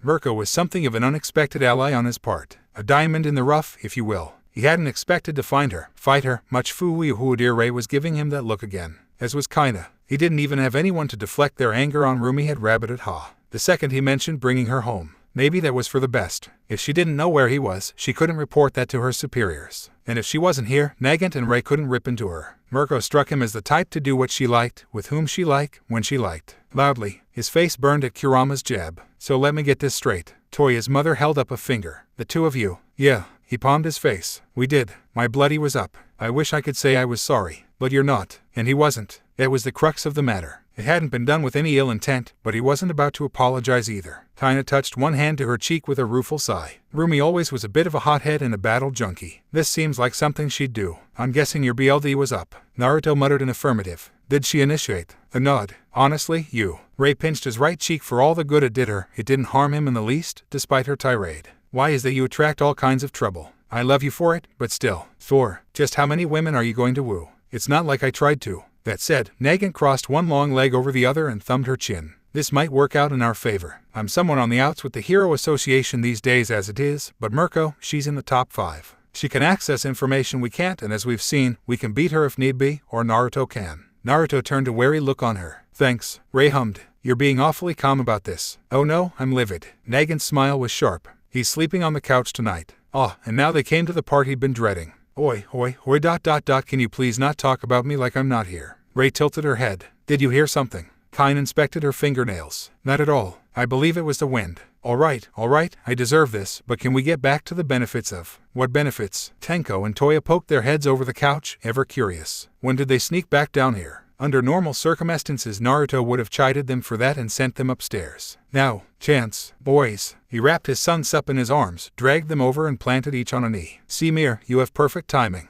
How do you feel about having another mother? Toya frowned. What, a third one? Like curious. Not her, not yet. He crossed his arms in the shape of an X. She's still on probation after the last time she jumped me. The boy looked between themselves, utterly baffled. Tenko found his voice first, little angel that he was. What does jumped mean? Did she want a piggyback ride? Ray squeaked. It means nothing. Then why did I hear Mama Ray and Mama Kaina talking about jumping Dad last night? Kurama hooted. Naruto absolutely choked. Ray and Kaina spluttered explosively. One more word and you're grounded, mister. Why? I didn't do anything wrong. Toya, uninterested in such things, merely frowned. Who is it, then? I haven't seen anyone else around here lately. Nagin recovered enough to grant him a sour look, guessing his game, but unable to do anything about it. Mirko, the pro hero. Really? Toya lit up. Literally. The boy physically burst into his signature blazing blue flames and actually managed to singe his breath him before he managed to cool him off with a quick water jutsu. Given the chance to wrestle his emotions under control, he quickly did, push sopping wet hair out his eyes and, you gotta tell us everything.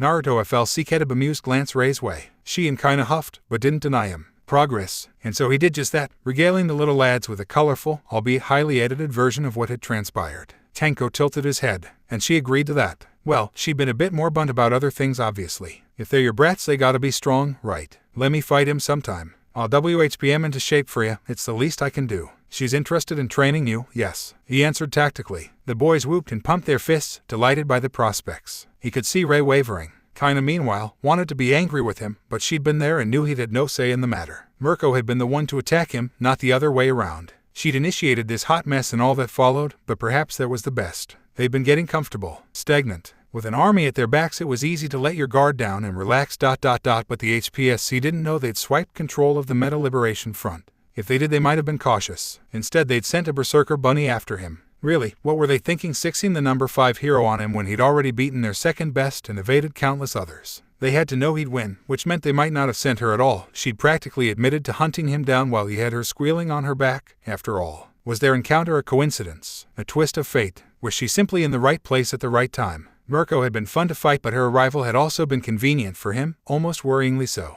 It felt like he was missing something here. No one had come by the house while he was gone. Kaina and Ray would have said something. I concur. Kurama echoed his concerns. This was too easy. So when would the other shoe drop? Would it at all? Anise nodded him like a gnarled old root. Maybe it was time to move again. Well, Ray declared, snapping him out of his reverie, I want to run this past Natsuo and Fayumi. Shoto's still too young to understand, but if they're okay with it, then I suppose it's fine. Nagin leaned against him. After all, it's not like you planned this. Naruto knew they would be, and released a breath he hadn't realized he'd been holding. Victory. Maybe it was a little unfair to use Tenko and Toya as shields, but he didn't relish the idea of Kaina and Ray ganging up on him. And they would. Women were scary. Despite that, or perhaps in spite of it, he loved them all the more. They pretty much resembled the myriad facets of his life, or lives, at this point. Ray was the reminder of the family he'd never truly had, and his longing to be a father. Nagin the embodiment of the weapon he could have been had things taken a turn for him. Curious, despite her absence here today, reminded him of his insatiable longing to know the truth of the world and fix it.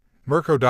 She'd awoken something in him, a side he didn't know he had. Simultaneously, she was also a warning, a reminder of what might happen if he didn't intensify his training in the future. Yes, he'd bested her handily using nothing but hand-to-hand combat, but there would be stronger foes in the future. There always were ... and he had enjoyed fighting her. Heck, he couldn't remember the last time he enjoyed a fight, let alone what came afterward. He'd blown off months of tension with her in only a few hours. He kinda wanted to Fuyu and fight her again. Yup, definitely fight. Yes, there was it and nothing else, no matter what some might say. He hadn't asked for any of this, the love, the responsibility, or the family that had been foisted off on high, but he'd be diamond if he gave it up now. No, he didn't want to. Was that selfish of him? Probably. But if this so-called society would leave Tenko on the sidewalk scratching his arms, allow a hero to abuse Ray, force Kaina to become a human weapon, or destroy the career of Chito simply for asking why the world worked the way it did, let alone send Rumi after him like some kind of berserker, then maybe things needed to change. And that was saying nothing of poor mothers like Inko, left to raise a quirkless child in a society that placed more and more value on those who held quirks, while withholding it to those without.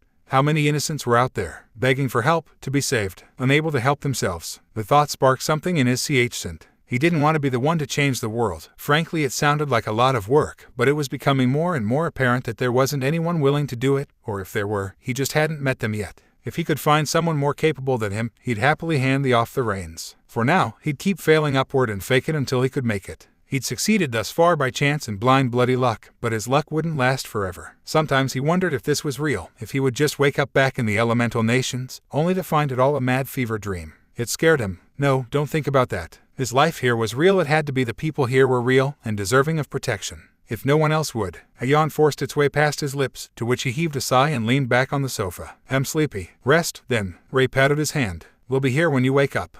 Promise. He hated how weak he sounded in that instant and instantly tried to conceal said weakness. They must have heard it too, because everyone stopped bickering and crowded in around him. Ray took hold of his right hand while Kaina latched onto his left. Not once to be outdone, Tenko and Toya snuggled closer, all but wedging themselves against his side like they were afraid he might vanish. They really were getting too big for cuddles. He tried to keep his eyes open and say something to that effect. He really did. Maybe he could close them for a second. Not a nap. Just for a second. That sounded nice. You couldn't capture him. Rumi Uzujiyama, otherwise known as Mirko, stood before the HPSC and struggled not to yawn as they grilled her with their endless, petty question. Honestly, these meetings bored the hell out of her. All they did was talk. Never enough action. And when they did do something, it was never anything substantial. She was beginning to think these people cared more about their image than doing any real good. Maybe they did. And maybe they didn't. Honestly, she didn't much care. They bored her. Nope. She smacked her lips, mimicking the man who had unwittingly won her heart. He beat the snot out of me. She pointedly didn't mention the rest. Why should she? Her personal life was her own business. Screw him. And him. Over and over and over. Her battered legs twitched a little, still sore. Thankfully, everyone had attributed her walking funny to her injuries. We can use this, then. One of the old farts interjected, ruining her pleasant memory. That fool of a shinobi attacked a hero unprovoked. This will tank the public's opinion in him. Mirko's fist slammed into a wall with an audible crunch. She didn't even realize she'd done it until she felt the plaster break under her fist. Her right eye twitched, lips curling into an irritated sneer. You want to run that by me again? I attacked him, not the other way around. She saw the fear in their eyes and bowled forward, using it to her advantage to glower at the lot of them. He put up a damn good fight. Don't go twisting my words. Their faces closed down. Oh, so they were scared of her now. Tough melons. One of them, a woman whose name she didn't care to remember, finally found their voice. That will be all, Mirko. She wasn't surprised when they dismissed her. If anything, she'd anticipated it. Cowards. Whatever. She rolled her eyes and planted a fist on her hip. We done here. You may go, yes. Rumi didn't need to be told twice. She pivoted on her heel and stalked away. She was beginning to understand the HPSC ... and she didn't like him. Perhaps we should task All Might in Ruku with. She didn't deign to hear the rest and slammed the door behind her. Hero Public Safety Commission my butt. All they care about is protecting their image. Toshinori and the others were good people, but they didn't get it. Ruku didn't understand, and neither did Best Jeanist or Ed Shot. Didn't matter if they came at him one at a time or all at once. They were gonna lose. Ain't nothing wrong with that. Failure was a harsh MSDRS, but she was an effective one. You couldn't improve without losing once or twice. Hesitation is defeat. She'd hesitated out there today and he'd beat her butt even ways to Sunday for it. Worse, he'd bested her while holding back. What else was he capable of? And if these HPSCBSTRD were plotting something, well,